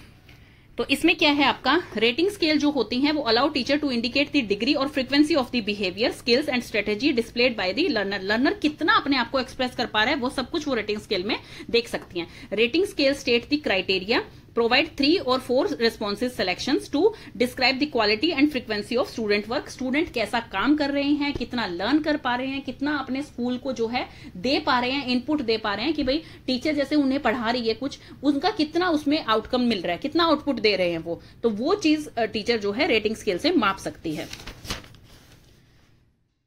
Then है rating scale also gives student information for setting goals and providing performance. In a rating scale, the descriptive word is more important than the related number. Descriptive words भी इसमें आप यूज कर सकते हैं, जैसे कि आपके हो गए फेयर, गुड, एक्सीलेंट। अब इसमें एक सिंपल एग्जांपल के तौर पे मैं आपको बताती हूँ रेटिंग स्केल क्या होता है। जैसे आप किसी भी रेस्टोरेंट में जाते हैं तो वो आपको कहते हैं ना कि भाई प्लीज आप इसमें रेट कर दीजिए, हम आपको 10% का डिस्काउंट देंगे, आप 5 स्टार रेटिंग दे दीजिए। ऐसे ही आप ओला में, उबर में, किसी भी ऑटो में, टैक्सी में जाते हैं तो वो आपको क्या कहते हैं, आप प्लीज मेरे को 5 स्टार रेटिंग दे देना। क्यों? क्योंकि हम जो है वो उन्हीं के बेसिस पे, आप जैसे हम हैं, हम न्यू है किसी सिटी में, तो हम क्या देखेंगे, रेटिंग के बेसिस पे हम खाना खाने जाएंगे किसी होटल में, रेटिंग के बेसिस पे हम किसी ड्राइवर को सिलेक्ट करेंगे ओला या उबर में, तो हमें रेटिंग जो है बहुत इफेक्ट करती है, और रेटिंग जो है जितनी हाई होगी पर्सन की, हम उतना ही बेटर मानेंगे उसे। तो अब आपको समझ आ गया रेटिंग स्केल होता क्या है। जैसे आप किसी रेस्टोरेंट में गए हैं, आप कहीं पे एक्सीलेंट देके आए हैं, या आप गए हैं कि भाई हम इस चीज को दोबारा ट्राई करना चाहेंगे, नेवर, समटाइम, यूजुअली, ऑलवेज, तो ऑलवेज पे आपने टिक किया तो दैट मींस कि वो चीज बहुत बेस्ट है, उसकी रेटिंग सबसे ऊपर चली जाएगी। आप गूगल पे भी चीजें सर्च करते हैं, कोई गेम सर्च कर रहे हैं, कोई ऐप सर्च कर रहे हैं, तो जिसकी रेटिंग सबसे ज्यादा होगी वो सबसे ऊपर आपको डिस्प्ले होगी। इसी तरह से आपकी यूट्यूब वीडियो है तो जिसकी रेटिंग्स जितनी अच्छी होगी, जितने लाइक्स जितने ज्यादा आए होंगे, तो वो सबसे ऊपर दिखेगी आपको वीडियो। तो ये होता है आपका रेटिंग स्केल।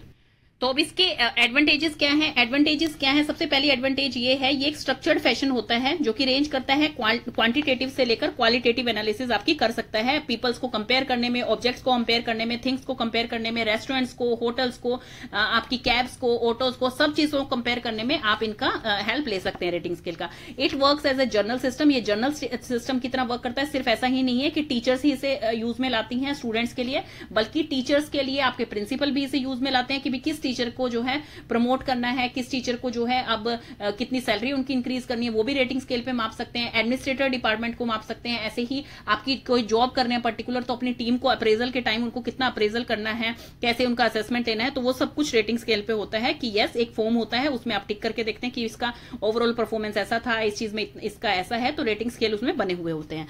तो ये है rating scale provides opportunity for employees to be graded fairly, कि भाई वो फेयरली ग्रेड कर पाए। तो एक अपॉर्चुनिटी रहता है एम्प्लॉयर को कि भाई आप रेटिंग स्केल है, इसमें आप बता दीजिए कि इस बंदे का कैसा इन्वॉल्वमेंट था, फेयर था, गुड था, एक्सीलेंट था, किस टाइप का था, तो आप वो उस हिसाब से टिक कर देते हैं। It provides a significant amount of data and allow people to view it very clear, concise manner, making decision easier. इसमें decision आपका easy हो जाता है। अब देखिए, किसी से verbally आप पूछते हैं, आप verbally किसी को आंसर देते हैं, तो हो सकता है उन्हें वो चीज अच्छी ना लगे, आप डायरेक्टली बोलें या कुछ भी चीज है, तो आप उसमें रेटिंग स्केल में जब माप देते हैं, तो फिर जब आप अपने सीनियर को वो चीज दे रहे हैं कि भाई मुझे अपनी टीम के लिए ये लगता है, मैंने आपका फॉर्म भर के दे दिए हैं, तब जो है उस बेसिस पे आपका अप्रेजल हो जाता है, प्रमोशन हो जाती है। तो ये सब चीजें जो है बहुत ईजी है रेटिंग स्केल पे मापनी। इट इज यूजफुल टू जज everyone over a standard scale. ये जो है हर किसी के लिए, हर किसी को जज करना इसमें बड़ा ही आसान है। डिसएडवांटेज क्या है, इसकी लिमिटेड रिलायबिलिटी है, क्योंकि आज मान लीजिए वो पर्सन इस चीज में बेटर है, 5 स्टार रेटिंग मिल गई।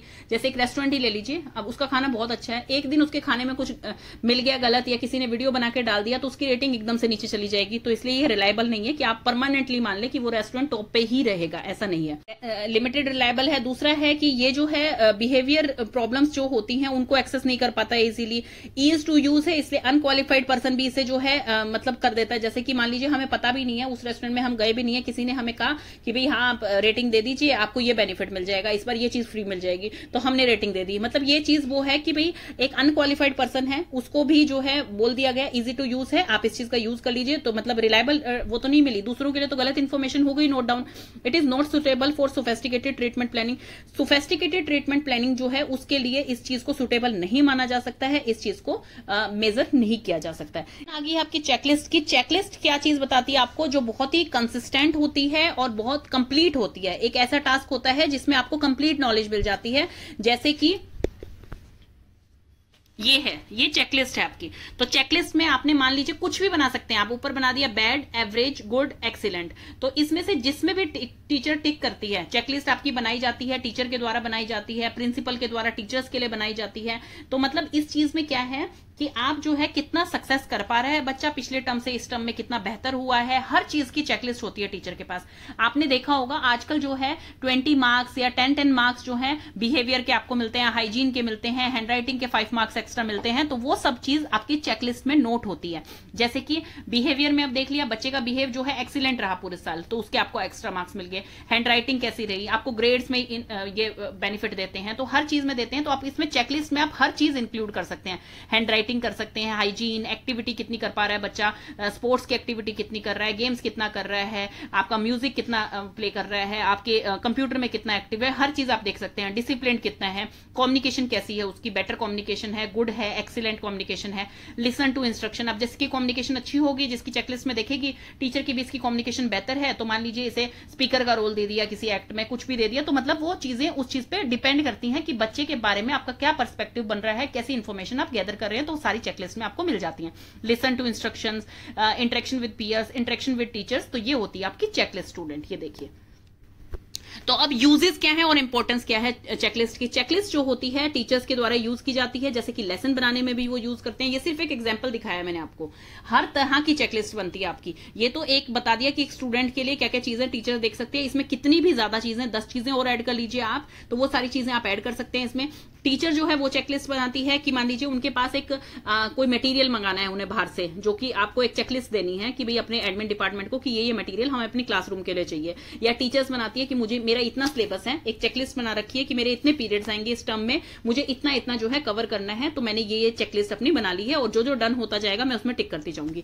तो इसमें यही है कि चेकलिस्ट जो है वो टीचर्स प्रिपेयर करती है in preparing lessons. Like this checklist for project based learning, किसी भी तरह की चेकलिस्ट आप बना सकते हैं। Checklist could be used by principles and teachers in preparing for faculty और टीम। टीचर्स के द्वारा भी बनाई जा सकती है, प्रिंसिपल्स के द्वारा भी यूज की जा सकती है चेकलिस्ट, ताकि वो चेक कर पाए कि हमारी फैकल्टी कैसा काम कर रही है, किस चीज में बेहतर है, कौन सी टीचर जो है बहुत अच्छा रिजल्ट दे रही है, कौन सी टीचर किस चीज में लैक रह रही है। तो वो सब चीजें जो है एक चेकलिस्ट बनाई जाती है।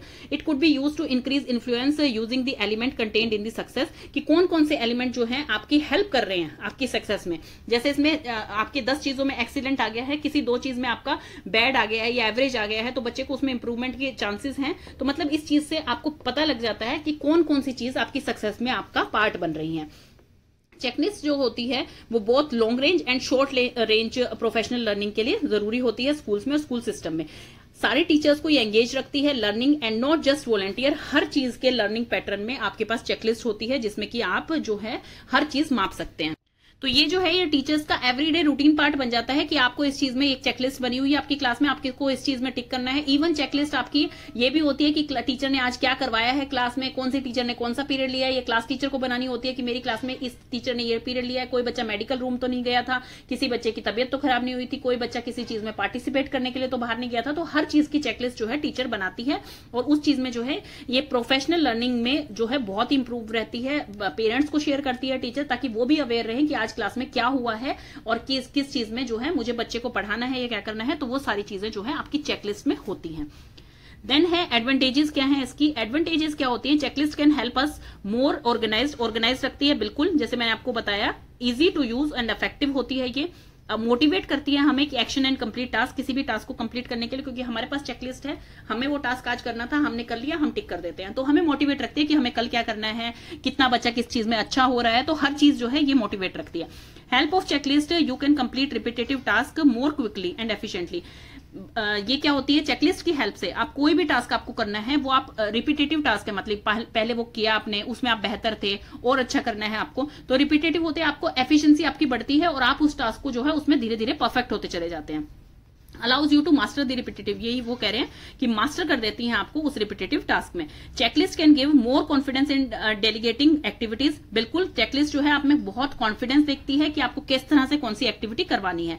Checklist allow us to more effective as at taking care of students, बिल्कुल जैसे आपने कोई भी चेकलिस्ट बनाई स्टूडेंट्स के लिए, आप जो है वो स्टूडेंट्स को जो है कितने इफेक्टिवली वो चीज उनपे ध्यान रख पा रहे हैं, उस चीज पे उनका कितनी इन्फॉर्म कलेक्ट कर पा रहे हैं, वो सब चीजें जो है चेकलिस्ट की हेल्प से आप कर सकते हैं। It is useful for sharing information with parents, बिल्कुल मैंने जैसे बताया कि आप पेरेंट्स को, टीचर, प्रिंसिपल को, हर किसी के लिए आपके लिए बहुत इजी हो जाता है, क्योंकि टीचर पूरा रिकॉर्ड बना के रखती है पूरे 365 डेज का, जितने दिन स्कूल लगा था, कि कौन बच्चा किस दिन एब्सेंट था, किस बच्चा उस दिन बीमार था, मेडिकल रूम में गया था, कौन बच्चा जो है उस दिन कौन सी एक्टिविटी कर रहा था, कौन सी टीचर आई थी किस वो पीरियड को लेने के लिए, अगर कोई टीचर एब्सेंट थी। तो हर रिकॉर्ड उनके पास चेकलिस्ट में रहता है, जो वो पेरेंट्स के साथ शेयर कर पाती हैं और जो वो जो है अपने प्रिंसिपल्स के साथ या अथॉरिटी के साथ शेयर कर पाती हैं। डिसएडवांटेजेस क्या है, बहुत टाइम कंज्यूमिंग है, टीचर को डेली चेकलिस्ट बनानी पड़ती है, ये बहुत टाइम कंज्यूमिंग है और बहुत ज्यादा कॉस्ट भी लगती है, क्योंकि पेपर्स आपके इतने ज्यादा लग रहे हैं इसमें। चेकलिस्ट प्रोवाइड लिमिटेड इन्फॉर्मेशन, इसमें लिमिटेड इन्फॉर्मेशन होती है। हाउ टू इम्प्रूव परफॉर्मेंस, कैसे वो परफॉर्मेंस को इम्प्रूव करें अपना। Don't indicate relative quality of performance, इतना इसका क्वालिटी ऑफ परफॉर्मेंस भी मतलब कैसा है, बेहतर है, बेस्ट है, कैसा है, वो भी चीज स्पेसिफाई नहीं होती है। लास्ट आपका आ जाता है क्यूमुलेटिव। क्यूमुलेटिव का मतलब क्या होता है, ओवरऑल जितना भी आपका है इंफॉर्मेशन वो सारा इस डेटा में कलेक्ट होता है। मतलब स्टार्टिंग डे से, जब से आप प्री नर्सरी में एडमिशन लिया है उस स्कूल में, 12th तक का आपका क्या डेटा है, सारी इंफॉर्मेशन जो है जिसमें कलेक्ट होती है उसे कहा जाता है क्यूमुलेटिव रिकॉर्ड्स। क्यूमुलेटिव रिकॉर्ड की आपकी डेफिनेशन क्या होती है, cumulative record is a permanent record of a student which is kept up to date by the school. School के द्वारा अप टू डेट रखा जाता है, बच्चे की कितनी इम्यूनाइजेशन हुई है, उसको कितने वैक्सीन लगी है, कोई डिजीज तो नहीं है, किस चीज से वो जो है कोई रिएक्ट तो नहीं करता है वो, कि भाई मान लीजिए किसी दवाई से रिएक्शन है, या मान लीजिए कोई हेल्थ इशू है उन्हें, कितना स्पोर्ट्स में एक्टिव है, कितना उसका टेस्ट स्कोर आ रहा है, कितनी उसने अचीवमेंट्स किए, कितने मेडल जीते हैं आज तक, कितना वो इंट्रा स्कूल कॉम्पिटिशन्स में भाग लिया है, कितना इंटर स्कूल्स में लिया, कितना डिस्ट्रिक्ट लेवल पे लिया है, सब चीज के रिकॉर्ड्स एक फाइल में लगा के रखे जाते हैं, उसको कहा जाता है क्यूमुलेटिव रिकॉर्ड। तो क्यूमुलेटिव रिकॉर्ड में आपका क्या क्या चीजें एक्सेस होती हैं, हर चीज आपकी एकेडमिक में जैसे मिड टर्म एग्जाम्स हो गए, फाइनल टर्म एग्जाम्स हो गए, कोई स्पोर्ट्स एक्टिविटी होगी, कोई एक्स्ट्रा करिकुलर एक्टिविटीज होगी, हर चीज जो है उसमें रिकॉर्ड करके रखी जाती है, उसे कहा जाता है क्यूमुलेटिव रिकॉर्ड। ये आपका जो है एक फॉर्म होता है, जैसे कि आप एडमिशन लेते हैं किसी स्कूल में तो आपसे आपके पेरेंट्स एक क्यूमुलेटिव रिकॉर्ड भर के देते हैं, जिसमें आपकी एक फोटोग्राफ लगी होती है। मैंने शॉर्ट में बनाया है स्टूडेंट, यहाँ पे आपकी फोटोग्राफ लगी होती है, आपकी डेट ऑफ बर्थ क्या है, नेशनलिटी क्या है, मतलब ये आपका आइडेंटिफिकेशन डेटा है, नेम क्या है, एज सेक्स क्या है, ब्लड ग्रुप क्या है, नेम ऑफ कोर्स क्या है जिसमें आप पार्टिसिपेट करना चाह रहे हैं, जिसमें आप एडमिशन ले रहे हैं, मोबाइल नंबर क्या है, ईमेल आईडी क्या है, फोन नंबर, घर का एड्रेस, सब कुछ पूछा जाता है। फैमिली रिकॉर्ड्स में फादर मदर क्या करते हैं और फादर मदर का नेम, उनकी ईमेल आईडी, सब कुछ पूछी जाती है। एकेडमिक रिकॉर्ड, आप किस स्कूल से आए हैं, मान लीजिए आपने 9th में किसी में एडमिशन लिया है, आप किस स्कूल से आए हैं, कितनी आपकी परसेंटेज थी, वो सारा आपको एकेडमिक रिकॉर्ड में लिखा होता है। अटेंडेंस कितनी है आपकी, जब से आपने स्कूल में एडमिशन लिया आपकी कितनी अटेंडेंस है, कितने आप रेगुलर हैं स्कूल के लिए, को करिकुलर एक्टिविटीज मतलब स्पोर्ट्स में आप कितने एक्टिव हैं, उसमें भी आगे बहुत सारे जो है सब हेडिंग्स होती हैं इसमें, वो मैंने सारी नहीं लिखी है। को करिकुलर एक्टिविटीज में मतलब कि आपने चेस में पार्टिसिपेट किया है, आपने रेस में पार्टिसिपेट किया है, आपने योगा में किया है, आपने डिस्ट्रिक्ट लेवल पे किया है, नेशनल लेवल पे किया है, किस लेवल पे किया है, वो सारा इसमें होगा। हेल्थ एंड फिजिकल डेटा आपका कैसा है, आपको कभी कोई हेल्थ इश्यू तो नहीं आया, कोई सर्जरी तो नहीं हुई है, किस दवाई से रिएक्ट करते हैं, सारी इम्यूनाइजेशन हो चुकी है कि नहीं, मेडिकल रिकॉर्ड सब कुछ होता है आपका। अचीवमेंट्स एंड अवार्ड्स, आज तक आपने कितने अवार्ड जीते हैं, आपने एकेडमिक में जीते हैं, आपने स्पोर्ट्स में जीते हैं, किसी और एक्टिविटी में जीते हैं, तो वो सारा रिकॉर्ड जो पूरा रिकॉर्ड होता है आपका, वो होता है क्यूमुलेटिव रिकॉर्ड, उसे क्यूमुलेटिव रिकॉर्ड कहा जाता है। Need of cumulative record for school records, किस लिए जरूरत पड़ती है इसकी, ताकि बच्चे की हर चीज हर किसी को पता हो, क्योंकि इसमें ऑल राउंड प्रोग्रेस, एक कंप्लीट पिक्चर मिल जाती है एक बच्चे की कि भाई हाँ वो कितना हेल्दी है, कितना स्पोर्ट्स में एक्टिव है, कितना एकेडमिक में एक्टिव है, कितना वो जो है उसका कैसा बिहेवियर है, कैसा फैमिली बैकग्राउंड है, सब कुछ एक रिकॉर्ड से आपको सब कुछ पता लग जाता है, उसे कहा जाता है cumulative record. A proper system of school records can be maintained from every pupil indicating the work done by him in the school from day to day, monthly and term to term, year to year, हर चीज का record रखा जाता है, बिल्कुल clear होता है ये, और इससे जो है आपको सब कुछ पता लग जाता है। कैरेक्टरिस्टिक क्या है, ये एक परमानेंट रिकॉर्ड है प्यूपिल का, ये कंप्लीट पिक्चर देता है एजुकेशनल प्रोग्रेस के लिए, कॉम्प्रिहेंसिव है, ऐसा नहीं है सिर्फ एक ही चीज के लिए है, ये कॉम्प्रिहेंसिव है, ब्रॉड टर्म है, हर चीज के लिए है ये। जैसे टेस्ट में कितना स्कोर आया, कितनी अटेंडेंस है आपकी, हेल्थ कैसी है आपकी, स्पोर्ट्स में आप कैसे हैं, कंप्यूटर में आप कैसे हैं, हर चीज। It is continuous in the sense, ये कॉन्टिन्यूस रहता है क्योंकि आपका चाहे किंडरगार्टन प्री स्कूल से लेकर जब तक आप स्कूल छोड़ते नहीं है जब तक रहता है, और continuous through out the year भी रहता है कि आपके यूनिट टेस्ट में कितने नंबर आए हैं, आपके मंथली टेस्ट में कितने नंबर आए हैं, आपके टर्म टेस्ट में कितने आए हैं, फाइनल टेस्ट में कितने आए हैं। कॉन्फिडेंशियल इन्फॉर्मेशन जो होती है, जो प्यूपिल ने भरी होती है, जो वो नहीं चाहते हैं कि भाई क्यूमुलेटिव रिकॉर्ड की कहीं आगे जाए या कोई शेयर की जाए, तो उस चीज को जो है आपकी फाइल में सेपरेट फाइल बनाई जाती है, जिसमें वो कैप्ट करके रखी जाती है, जो सिर्फ स्कूल के पास कॉन्फिडेंशियल रिकॉर्ड्स में रखी जाती है, जो कि बाहर आपकी शेयर नहीं की जाती है। और ये अप टू डेट रहता है, हमेशा कोई भी इन्फॉर्मेशन जैसे ही पता लगती है तो वो इस चीज में ऐड हो जाती है।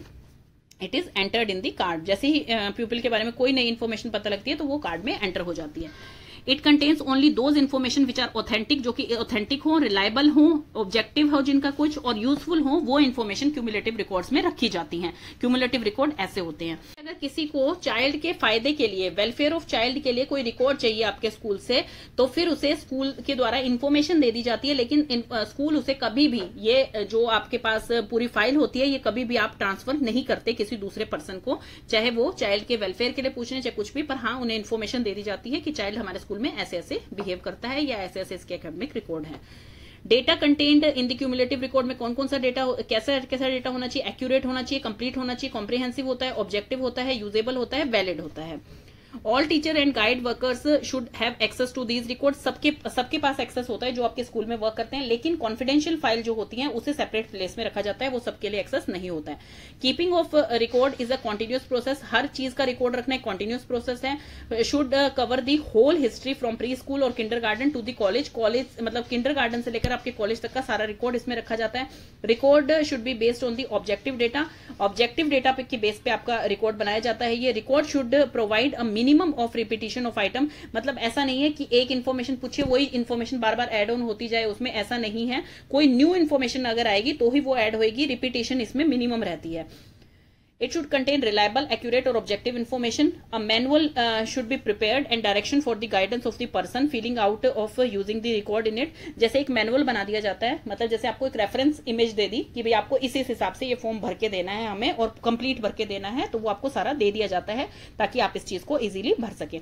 असेंशियल डाटा जो होता है kept in simple, concise and readable form. जो एसेंशियल डाटा होता है वो रीडेबल फॉर्म में होता है कि आप इजीली जो है उसको एक्सेस कर पाए, आसानी से समझ पाए ताकि आप फॉर्म वो भर सके।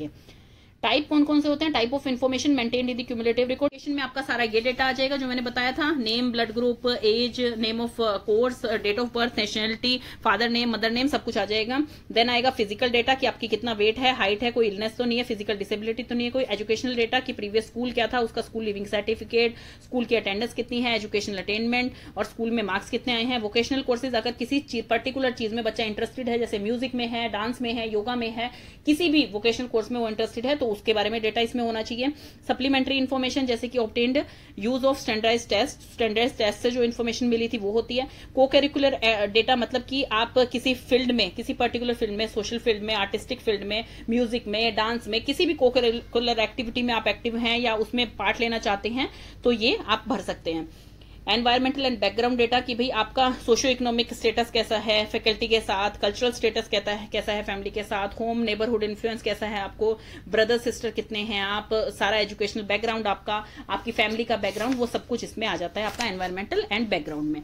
तो ये होता है आपका क्यूमुलेटिव रिकॉर्ड जो कि कंप्लीट रिकॉर्ड बोला जाता है कि at the end of the year make the necessary entries, जो कि एंट्रीज करनी है। अगर टीचर को कोई न्यू एंट्री करनी है तो वो आप एंट्री करते हैं। जैसे मार्क्स की तो आपको करनी ही होती है न्यू एंट्री कि इस क्लास में इस बच्चे के टर्म्स में इतने आए थे, फाइनल टर्म में इतने आए थे, तो वो चीज एड ऑन होती रहती है। असेसमेंट का मीनिंग क्या है? सेल्फ असेसमेंट एक ऐसा असेसमेंट होता है in which student assess himself by his own ways, अपने खुद के वेज से, अपने खुद के मेथड से जब बच्चा अपने आप का आंकलन करता है तो उसे कहा जाता है सेल्फ असेसमेंट। जैसे एग्जांपल के तौर पे जैसे बच्चा अपने आप को एनकरेज करता है कि भाई हाँ मुझे अपनी परफॉर्मेंस अच्छी देनी है, जैसे कोई डांस परफॉर्मेंस है उसकी, कोई टेस्ट है उसका, कोई एग्जाम है उसका, या कोई उसको ओरल प्रेजेंटेशन देनी है क्लास में, तो अपने आप को बच्चा एनकरेज करता है, मोटिवेट करता है, तो उसे कहा जाता है सेल्फ असेसमेंट कि अपने आप को तैयार कर रहा है, अपनी स्ट्रेंथ को, अपनी वीकनेसेस को, सब चीजों को आइडेंटिफाई कर रहा है कि मेरे को क्या चीज में जो है बेहतर होना है, क्या चीज में मैं बहुत स्ट्रांग हूं, मुझे इस चीज का इतना रिपीटेशन नहीं करना, मुझे जो है इस पे ज्यादा ध्यान देना है। तो वो सारी चीजें बच्चा अपने बारे में आकलन कर लेता है अपने सेल्फ असेसमेंट से। बच्चा सेल्फ असेसमेंट में क्या करता है, जैसे कि ये चेकलिस्ट है, मैंने आपको पीछे चेकलिस्ट बताई, बच्चा खुद के लिए एक चेकलिस्ट बना लेता है मंडे से लेकर अपने फ्राइडे तक की, कि मैंने डेली स्कूल में जाना है, मैंने मान लीजिए कम्युनिकेशन अपनी सुधारनी है, तो मैं अपनी कम्युनिकेशन जो है प्रॉपर इंग्लिश में करूंगा with peers, with teachers, everyone. तो मैंने की नहीं मंडे को तो मैं टिक करूंगी, अगर की है, नहीं किया तो मैं क्रॉस करूंगी उसे। तो मतलब वो अपना खुद का आकलन कर रहा है उस चीज में, टीचर ने उसे कुछ नहीं कहा ऐसा टास्क करने के लिए, लेकिन वो अपने आप को बेहतर बनाने के लिए कर रहा है। देन वो अपने टेस्ट का बना लेता है, देन वो अपनी हाइजीन का बना लेता है, देन वो अपने किसी भी एक्टिविटी का बना लेता है कि मेरे को ये एक्टिविटीज करनी है। जैसे फॉर एग्जाम्पल आप अपना वेट कम करना चाहते हैं अगर, तो उसके लिए आप एक चेकलिस्ट बना लेते हैं या एक टाइम टेबल बना लेते हैं कि मुझे ये करना ही करना है, और अगर आपने किया है तो आप टिक लगाएंगे, नहीं किया है तो आप क्रॉस लगा देंगे।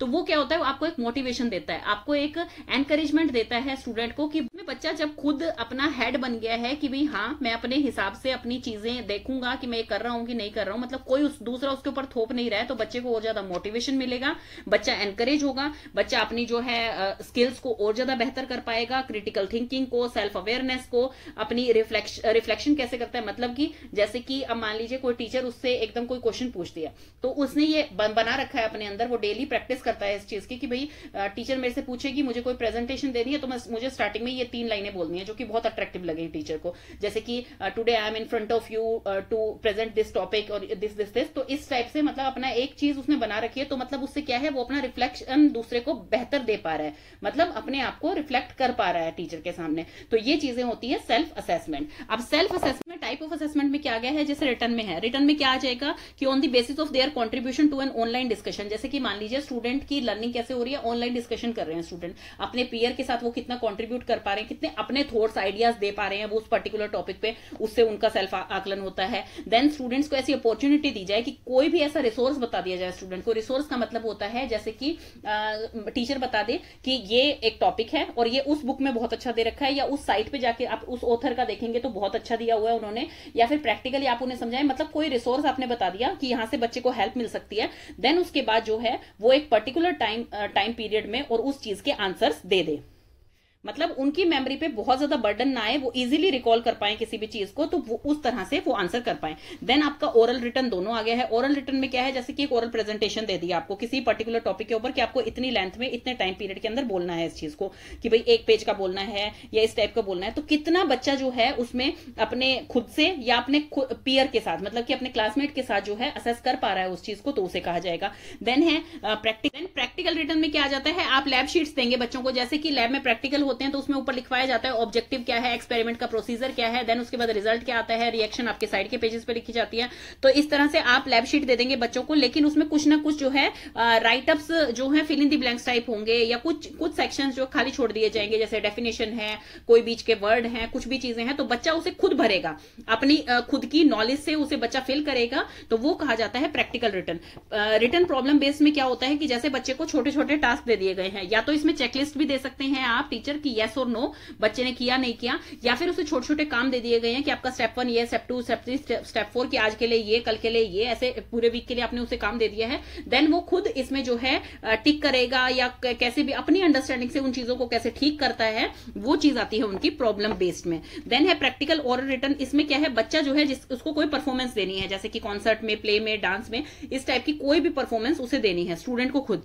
देन है उसका वर्क प्लेसमेंट, जिसमें कि बच्चे को एविडेंस देना होगा कि भाई उसने इतना लर्न किया है, अभी तक कैसे किया है, क्या किया है, वो खुद बताएगा, चाहे ओरली बताता है, चाहे किसी भी प्रैक्टिकल वे से बताता है कि मैंने ऐसे ऐसे किया और इतना काम मैंने कंप्लीट कर लिया है।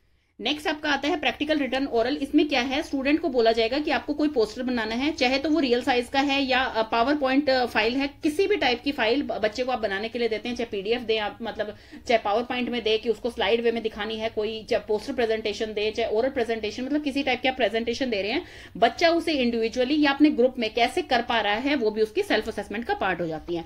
Return on problem sheets, problem sheets का मतलब है कि स्टूडेंट कंप्लीट प्रॉब्लम शीट्स, जैसे कि वीकली बेसिस पे जो है स्टूडेंट्स को एक शीट दी जाती है, उस शीट में जो है स्टूडेंट वीकली बेसिस पे अपनी खुद का सेल्फ असेसमेंट करेंगे। देखिए बच्चों, इसमें जैसे कि आपकी जो लाइफ स्किल्स वाले टीचर होती हैं, जैसे साइकोलॉजिस्ट हैं, आपके काउंसलर्स हैं आपके स्कूल में, तो वो क्या करते हैं, आपको एक पेपर देते हैं पहले आपके बारे में जानने के लिए। शुरू देखिए टीचर की ऑब्जर्वेशन जो है वो स्टार्टिंग से स्टार्ट हो जाती है, लेकिन बच्चा अपने को कितना असेस करता है, बच्चा अपने बारे में कितना अवेयर है, वो होना बहुत जरूरी है।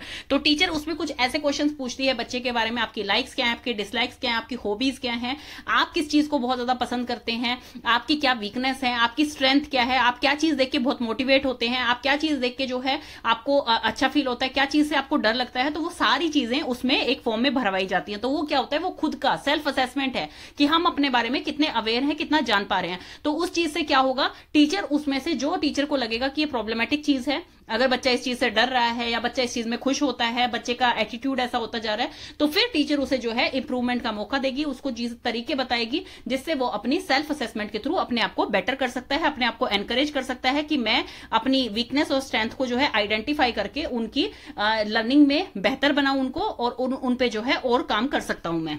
तो इसके कंक्लूजन में यही लिखा गया है, in conclusion, the ability to be a realistic judge of one's own performance is called self assessment। कि self assessment किसे कहा जाता है, वो ability जब बंदा या बच्चा अपने आप को खुद अपनी परफॉर्मेंस को जो है असेस कर पा रहा है, जज कर पा रहा है कि मैं इस जगह पे ठीक हूं, मैं इस जगह पे गलत हूं, मुझे अगर मेरे सामने ये प्रॉब्लम आती है तो मुझे इस चीज को कैसे फेस करना है, कैसे सोल्यूशन निकालना है, तो उसे कहा जाता है self assessment. Self assessment provides timely and effective help and allows for quick assessment of student learning and allows instructor to understand and provide quick feedback on learning। ये फैसिलिटेटर को भी और बच्चे को खुद अपने असेसमेंट क्विक हो जाती है, या इमीडिएट आपको जो है परफॉर्मेंस आपकी पता लग जाती है, आपकी स्ट्रेंथ वीकनेसेस आपको पता लगने लग जाती हैं, ताकि आप उन्हें समझ पाएं और अपने आप को फीडबैक दें, ताकि आप लर्निंग और बेहतर कर पाएं कि आप किस मकसद से स्कूल में आए हैं या किस मकसद से आप कौन सा कोर्स करने के लिए कॉलेज में गए हैं, वो सब चीजें आपको क्लियर हो जाएं।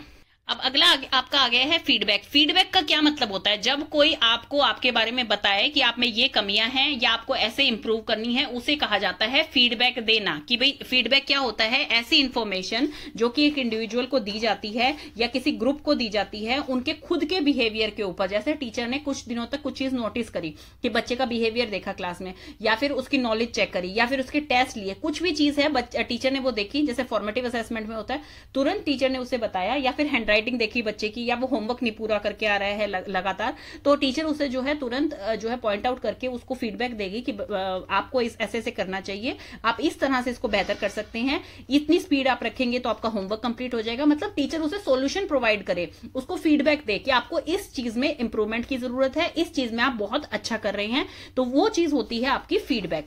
तो फीडबैक में क्या है, feedback is the information send to an individual or a group about its prior behaviour, so the entity must adjust its current and future behaviour, ताकि बच्चा जो है अपना जो करंट बिहेवियर अभी चल रहा है, मान लीजिए टीचर ने उसे बताया आपका एक हफ्ते से मैं नोटिस कर रही हूँ आपको बिल्कुल हाइजीन मेंटेन नहीं है, आप स्कूल की ड्रेस नहीं पहन के आ रहे हैं, प्रॉपर आपके नेल्स कट नहीं है, तो मतलब वो चीज टीचर जो है उसको इन्फॉर्म करती है, तो वो आगे के लिए और करंट बिहेवियर उसका चेंज हो जाता है, उसका बेटर हो जाता है कि भाई हाँ अब मुझे टीचर की एक्सपेक्टेशन के हिसाब से अपने रिजल्ट्स लाने हैं, अपनी लर्निंग बेहतर करनी है। जिस भी चीज के लिए टीचर उसे फीडबैक देती है वो उस चीज को और अच्छी तरह से प्रोत्साहित होकर जो है पूरा करता है। फीडबैक जो है वो एक बहुत असेंशियल पार्ट है आपकी एजुकेशन का, इसीलिए ये यूनिट टेस्ट, क्लास टेस्ट इसीलिए बनाए गए हैं ताकि फैसिलिटेटर जो है वो अच्छी तरह से जान पाए कि उसके बच्चों को कितना समझ आ रहा है, कितना समझ नहीं आ रहा है, क्या मेरे मेथड्स जो है वो ठीक है पढ़ाई के लिए। तो हर चीज जो है वो फीडबैक के ऊपर ही डिपेंड करती है। फीडबैक असेंशियल पार्ट है आपके एजुकेशन का, ट्रेनिंग प्रोग्राम्स का। ये हेल्प करता है अपने लर्नर्स को maximise their potential at different stages of training, उनकी अवेयरनेस अबाउट देयर स्ट्रेंथ और उनकी कौन से वीकनेस एरिया है, मतलब किस चीज कौन से एरिया में उनको जो है अपना इंप्रूवमेंट चाहिए, वो चीज उन्हें पता लगती है। क्या उनकी स्ट्रेंथ है कि भाई आपको इसके ऊपर ज्यादा काम नहीं करना, इसमें तो आप परफेक्ट हो। जैसे कोई बच्चा जो है कम्युनिकेशन में परफेक्ट होता है, भाई उसके घर पे भी जो है इंग्लिश कन्वर्सेशन होती है, स्कूल में भी वो इंग्लिश में बात करता है, तो उसको वो यूज टू हो चुका है उस चीज के लिए। तो टीचर कहेगी आपको इसके ऊपर इतना फोकस नहीं करना, आपको जो है अपनी सब्जेक्ट लर्निंग के ऊपर ज्यादा फोकस करना है। तो मतलब कौन सा एरिया है जो इंप्रूवमेंट का है और कौन सी आपकी स्ट्रेंथ है, वो चीज आपको इससे टाइम टाइम पे पता लगती रहती है। Then affective feedback is essential for students. Students के लिए अफेक्टिव फीडबैक होना बहुत जरूरी है। अगर वो अफेक्टिव नहीं होगा तो स्टूडेंट के लिए वो ऐसे हो जाएगा कि भाई बोल दिया टीचर ने, कोई बात नहीं, उसको फर्क नहीं पड़ेगा, या फिर टीचर को उससे फर्क नहीं पड़ रहा है। मतलब ऐसा नहीं होना चाहिए कि इग्नोरेंस हो, अफेक्टिव फीडबैक हो ताकि बच्चे जो हैं उसे सीरियसली लें। अब इसमें कहा जा रहा है फीडबैक वही अच्छा होता है जो कि आपके लर्निंग प्रोसेस के दौरान आपको दिया जाए। जैसे फॉर्मेटिंग असेसमेंट होता है, फॉर्मेटिव असेसमेंट में आपको क्या होता है, टाइम टाइम पे टीचर फीडबैक देती है, डेली आपको फीडबैक देती है कि आपको एक ऐसा समझ आया, क्वेश्चन आंसर पूछती है, आपको जो है क्विज करवाती है, फन वे में आपको गेम्स खिलाती है जिससे कि आपको पता लगे कि बच्चे को कितना समझ आया है। तो इस टाइप का फीडबैक सबसे अच्छा होता है जो कि आपकी लर्निंग के दौरान दिया जाता है। रिटन फीडबैक क्या होता है, कैन बी बेनिफिशियल लर्निंग, लेकिन कैसे होता है वो, जैसे कि कुछ स्टूडेंट्स को रिटर्न में आपने दे दिया कि जैसे आपके फाइनल एग्जाम्स हो गए हैं, रिपोर्ट कार्ड पे एक कमेंट लिख के दे दिया है, लेकिन वो बच्चे के लिए नो यूज का है क्योंकि वो तो फाइनल एग्जाम्स हो चुके हैं। अब बच्चा पास है, फेल है, उसको रिपीट करनी है क्लास, या फिर अगली क्लास में वो जा रहा है, उसके बेस क्लियर नहीं है, कुछ भी चीज है वो उसके लिए इतना बेनिफिशियल नहीं होगा। तो ऐसे ही कुछ बच्चे जो होते हैं, teachers often give too much feedback, बहुत ज्यादा फीडबैक देती रहती है टीचर, तो उससे बच्चा कंफ्यूज हो जाता है कि मुझे करना क्या है असलियत में, टीचर तो रोज मुझे ही पॉइंट आउट करती है पूरी क्लास में। तो ये चीजें बच्चे को समझ नहीं आती हैं और फिर वो अपना फीडबैक जो है पॉजिटिवली नहीं ले पाते हैं। तो इसलिए फीडबैक जो होना चाहिए वो ऐसा होना चाहिए जो कि इंप्रूव करे, सक्सेस दिलाए आपके लर्नर को, ऐसा नहीं कि उनकी बेइज्जती फील हो, उन्हें शेम फील हो। ऐसा फीडबैक टीचर को कभी नहीं देना।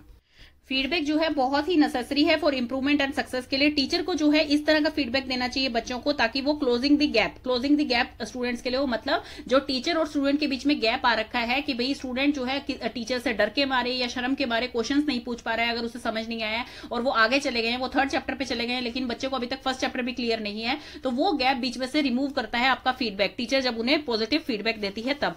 पॉजिटिव फीडबैक का ये मतलब नहीं है कि भाई टीचर इंप्रूवमेंट के लिए नहीं बोलती है, इंप्रूवमेंट के लिए बोलती है लेकिन उसी दौरान बोलती है। जैसे 1st चैप्टर करा रहे हैं तो उसी दौरान बच्चों से जो है कुछ ऐसी क्विज पूछी टीचर ने कि भाई टीचर को पता लगे इस बच्चे को ये समझ नहीं आया, तो वो उसे दूसरे मेथड से समझाए। तो मतलब वो होता है कि बच्चे को देखकर कि वो कैसा पढ़ रहा है और अफेक्टिव फीडबैक देके उसकी लर्निंग में उसकी हेल्प करना, उसी को कहा जाता है अफेक्टिव फीडबैक।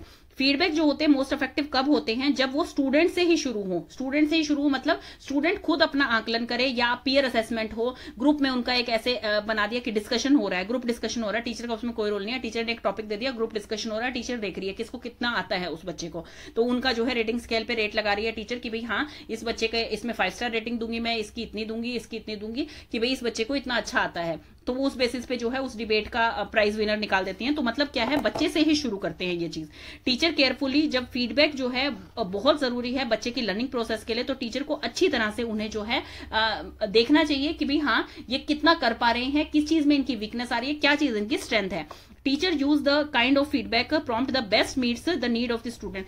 टीचर को ऐसा फीडबैक देना चाहिए जो कि स्टूडेंट को जरूरी है। ऐसा नहीं कि जैसे मान लीजिए अभी उनके एग्जाम्स आने वाले हैं और आप जो है एकेडमिक पे फोकस ना करते हुए उनको ये बोल रहे हैं कि तुम तो उस गेम में अच्छे नहीं हो, या मतलब इररेलेवेंट नहीं देना चाहिए, रेलिवेंट देना चाहिए कि भाई जो उनके लिए जरूरी है और उनकी नीड को वो सपोर्ट करता है कि भाई हाँ ये बच्चे के लिए इस टाइम जरूरी है और उनका जो है इससे बेनिफिट होगा।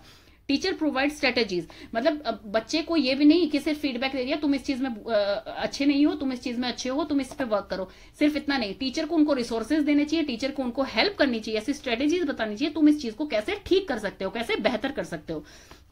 Teacher allow time for and students can independently act on feedback to improve their learning. Teacher जो है उनको टाइम दे, स्टूडेंट्स को जो है इंडिपेंडेंटली सोचने दे कि भाई आप कैसे अपनी लर्निंग जो है इंप्रूव करेंगे। हर चीज टीचर एज अ फैसिलिटेटर काम करे, मतलब जब बच्चे को समझ नहीं आ रहा है कि टीचर ने मुझे फीडबैक दे दिया है तो उस टाइम टीचर उनको जो है स्ट्रेटेजीज प्रोवाइड करे, लेकिन टीचर उन्हें टाइम भी दे कि वो खुद अपनी प्रॉब्लम को सोल्व करने की सोचे कि भाई टीचर ने उनको बता दिया है तुम्हारा वीकनेस एरिया यह है, तो फिर बच्चा जो है अपनी प्रॉब्लम सॉल्विंग स्किल्स देखे कि भाई हाँ मतलब इसके ये सॉल्यूशंस हो सकते हैं, अपने टीचर से डिस्कस करे और फिर फैसिलिटेटर उनको बताए, गाइड करे कि भाई हाँ ये बिल्कुल ठीक वे है या ये तुम इसके थ्रू जाओगे तब तुम्हारा और बेनिफिट होगा।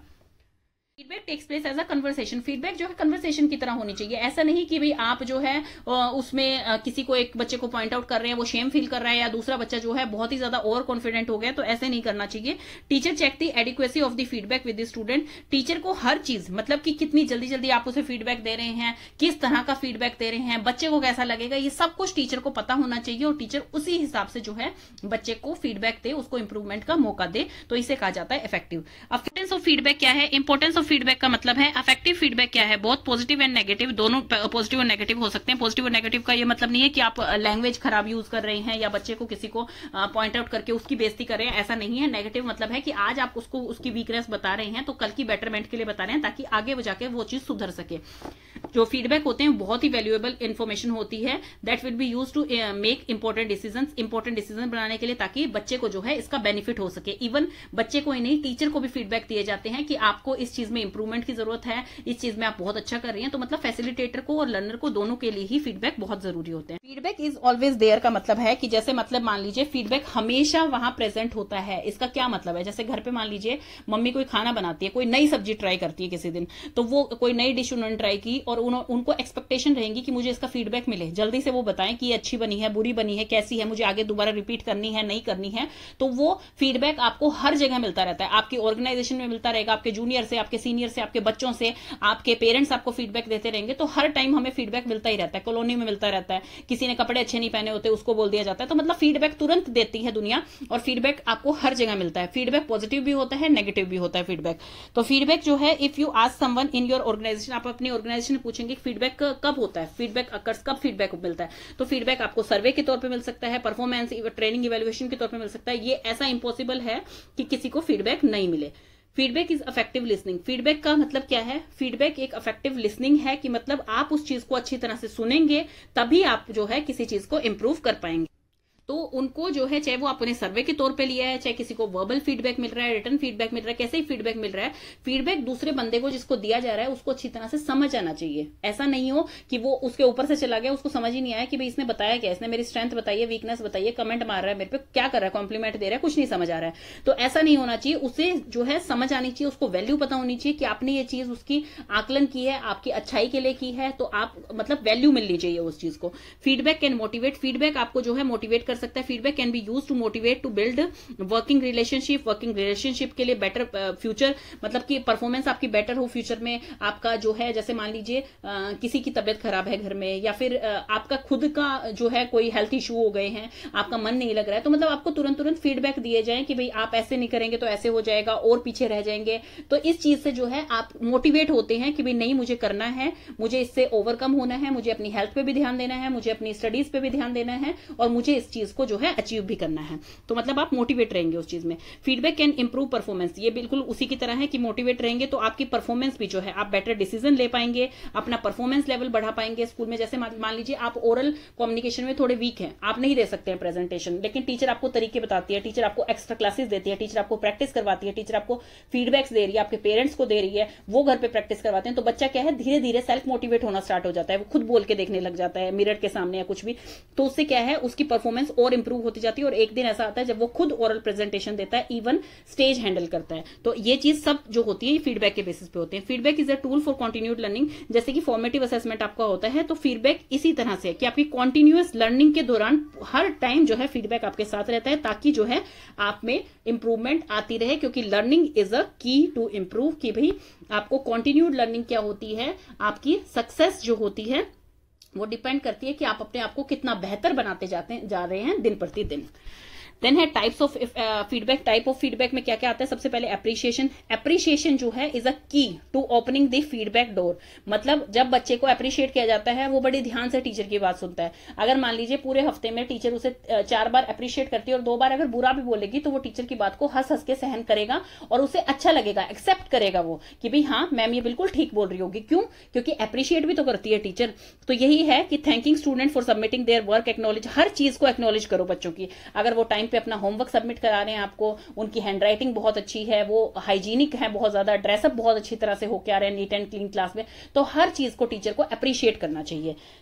देन से बैक है। से बैक का मतलब है कि बच्चों ने आपको कुछ बोला है, आपको कुछ बताया है, कि जैसे आपने लिखा, बच्चों ने आपको कहा कि भाई मैम ये चीज ऐसे ऐसे होती है, ये चीज ऐसे ऐसे होती है, आपको बता दिया। जैसे मान लीजिए मैं वीडियो बना रही हूँ, मेरे कमेंट में डाला बच्चों ने कि आप बहुत अच्छी वीडियो बनाती हैं, क्या आप प्लीज इस टॉपिक पे और वीडियो बना देंगी, और क्या ये टॉपिक जो है इससे रिलेटेड है, तो मैं उनको कमेंट में बताऊंगी कि हाँ आप बिल्कुल राइट ट्रैक पे हैं, आप ये कमेंट कर रहे हैं कि ये इससे रिलेटेड है, बिल्कुल ये इसके बाद यही स्टेप आएगा, अगर आप इस तरह से लर्न करेंगे, इस तरह से लिख के आएंगे तो बहुत स्कोरिंग होगा। तो वो होता है कि भाई बच्चों को आप से बैक, कि भाई उनको चीज का रिस्पॉन्ड करें, कि वो आपको कुछ चीज बता रहे हैं तो आप बच्चों को रिस्पॉन्ड करें कि हाँ आप ये चीज सही कर रहे हैं या आप सही नहीं कर रहे हैं। Link to resources. Link to resources का मतलब है कि उनसे ऐसे ऐसे लिंक्स, उनको ऐसे ऐसे स्ट्रेटेजीज बताइए जिससे कि उन्हें नई इंफॉर्मेशन मिले, वो अपनी चीज को जो प्रेजेंट लर्निंग है या कुछ न्यू लर्निंग है फ्यूचर के लिए, वो चीज बेहतरी से कर पाए। जैसे कि मान लीजिए कोई टॉपिक बच्चों को एक बुक में से अपनी टेक्स्ट बुक में समझ नहीं आ रहा, तो टीचर उन्हें ऐसा लिंक दे कोई कि भाई हाँ ये टॉपिक जो है डाइजेस्टिव सिस्टम, स्केलेटल सिस्टम, इस बुक में बहुत अच्छा है या इस ऑथर का बहुत अच्छा है, आप नेट पे जाके पढ़ना, आपको इजीली समझ आ जाएगा। वो उनके डायग्रामेटिकली वो बहुत ही अच्छी तरह से एक्सप्लेन करते हैं, वो बहुत ही अच्छी तरह से बताते हैं। तो मतलब टीचर को जो है एक ऐसा रिसोर्स, ऐसा लिंक दे देना चाहिए बच्चों को, ऐसी स्ट्रेटेजीज बता देनी चाहिए फीडबैक में कि वो अपने आप को इंप्रूव कर पाए, कि भाई हाँ टीचर हमारी हेल्प कर रही है इसमें। क्वेश्चंस जो होते हैं वो हमेशा गुड वे होते हैं स्टूडेंट्स को एंगेज रखने के लिए। जैसे कि किसी बच्चे को एक टॉपिक समझ नहीं आया, फॉर एग्जांपल कि मतलब ABCD करवा रहे हैं, किसी बच्चे को 3 लेटर वर्ड इंट्रोड्यूस करवा रहे हैं, तो बच्चे को वो समझ नहीं आया क्या है, लेकिन बच्चों को क्या करेंगे, एक पैराशूट का गेम आता है, उसमें बच्चों को पकड़ा दिया जाता है, वो बीच में एक बॉल होती है, तो उस बॉल को घुमाया जाता है, एक बच्चे टीचर स्टार्ट बीच में आ जाती है, बिल्कुल टीचर जो है वो एक वर्ड बोलती है कैट, तो अब वो कहती है AT से ना जिसको जो वर्ड आता है वो बोलिए, तो पहला बच्चा बोलता है बैट, दूसरा बच्चा बोलता है कैट, जैसे रैट, कुछ भी ऐसे बोलते चले जाते हैं। तो उससे क्या है, जैसे वो 10 बच्चों की टीम है तो 10 बच्चे 10 वर्ड्स लर्न कर पा रहे हैं, एक बच्चे ने एक बोला, दूसरे ने दूसरा, तीसरा, चौथा, ऐसे एक बच्चा जो है 10 वर्ड्स लर्न कर लेता है ऐसे ग्रुप में डिस्कशन से। तो वही होता है, क्वेश्चनरीज क्या होती हैं, आपको हेल्प करती हैं, आपकी लर्निंग को बेहतर बनाती हैं। प्रोवाइडिंग नेक्स्ट स्टेप प्रोवाइड करना उन्हें, कि providing next step is the way to let learning more easy. क्या कहते हैं उसे, कि भाई जैसे आपके वर्क है, आपको काम कर रहे हैं, आपको नहीं पता कि भाई ठीक है मैंने इतना कर लिया, टीचर ने बताया था इतना करना है, टीचर आपको नेक्स्ट डे के लिए, जैसे नेक्स्ट डे के लिए मान लीजिए आपको बताएगी कि कल हम ये करने वाले हैं, आप घर से ना एक बार इसको पढ़ के आना, या फिर मान लीजिए हम फैमिली के बारे में कल पढ़ने वाले हैं, तो आप देख के आना, आप पूछ के आना आपके ग्रैंड पेरेंट्स क्या करते थे, आपके जो है नाना नानी, दादा दादी क्या करते थे, उस टाइम में कैसा खान पीन होता था, कैसे वो खेती करते थे, सब चीजें जो पूछ के आएंगे। अगर मतलब क्या होता है कि आपको नेक्स्ट स्टेप पहले ही प्रोवाइड करवा देगी टीचर, तो वो आपके वर्कलोड को कम करता है, आपकी नॉलेज को बढ़ाता है, आपके स्किल्स को डेवलप करने में हेल्प करता है।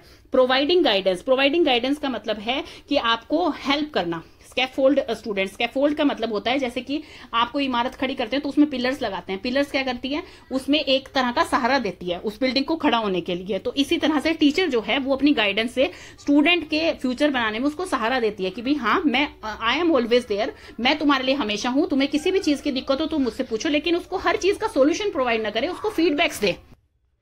तो नेक्स्ट है आपका facilitators connecting learning. Facilitator connecting learning मतलब connecting learning encourages social learning, which मतलब कि कनेक्टिंग लर्निंग होनी चाहिए। जैसे एक पीयर ग्रुप में समझा दिया, टीचर खुद उनके साथ बैठ गया कोई ग्रुप डिस्कशन करने के लिए, तो इस तरह की होती है कि फैसिलिटेटर मतलब टीचर यहाँ पर वो कनेक्ट कैसे कर पा रही है अपने लर्नर्स के साथ, कैसे उनको समझ पा रही है, कैसे बीच का गैप जो है वो क्लोज कर रही है, कैसे उनको बिल्कुल वो कर रही है कि नीडर कर रही है कि तुम मेरे से कोई भी क्वेश्चन पूछ सकते हो टॉपिक से रिलेटेड। भाई मैं ऐसा नहीं है कि कई टीचर गुस्सा कर देती है कि भाई मेरे को मेरा topic let me finish, after that you can ask any question. तो ऐसा नहीं करना है, टीचर को जो है उनसे फ्रेंडली बिहेव रखना है, सो दैट कि बच्चे डरे नहीं और उसके सब्जेक्ट से रिलेटेड वो कोई भी क्वेश्चन उनसे पूछ सकें, सो दैट कि वो उनको क्लियर हो और कोई भी टॉपिक उनके सिर के ऊपर से ना जाए, वो अच्छी तरह से लर्न कर पाए।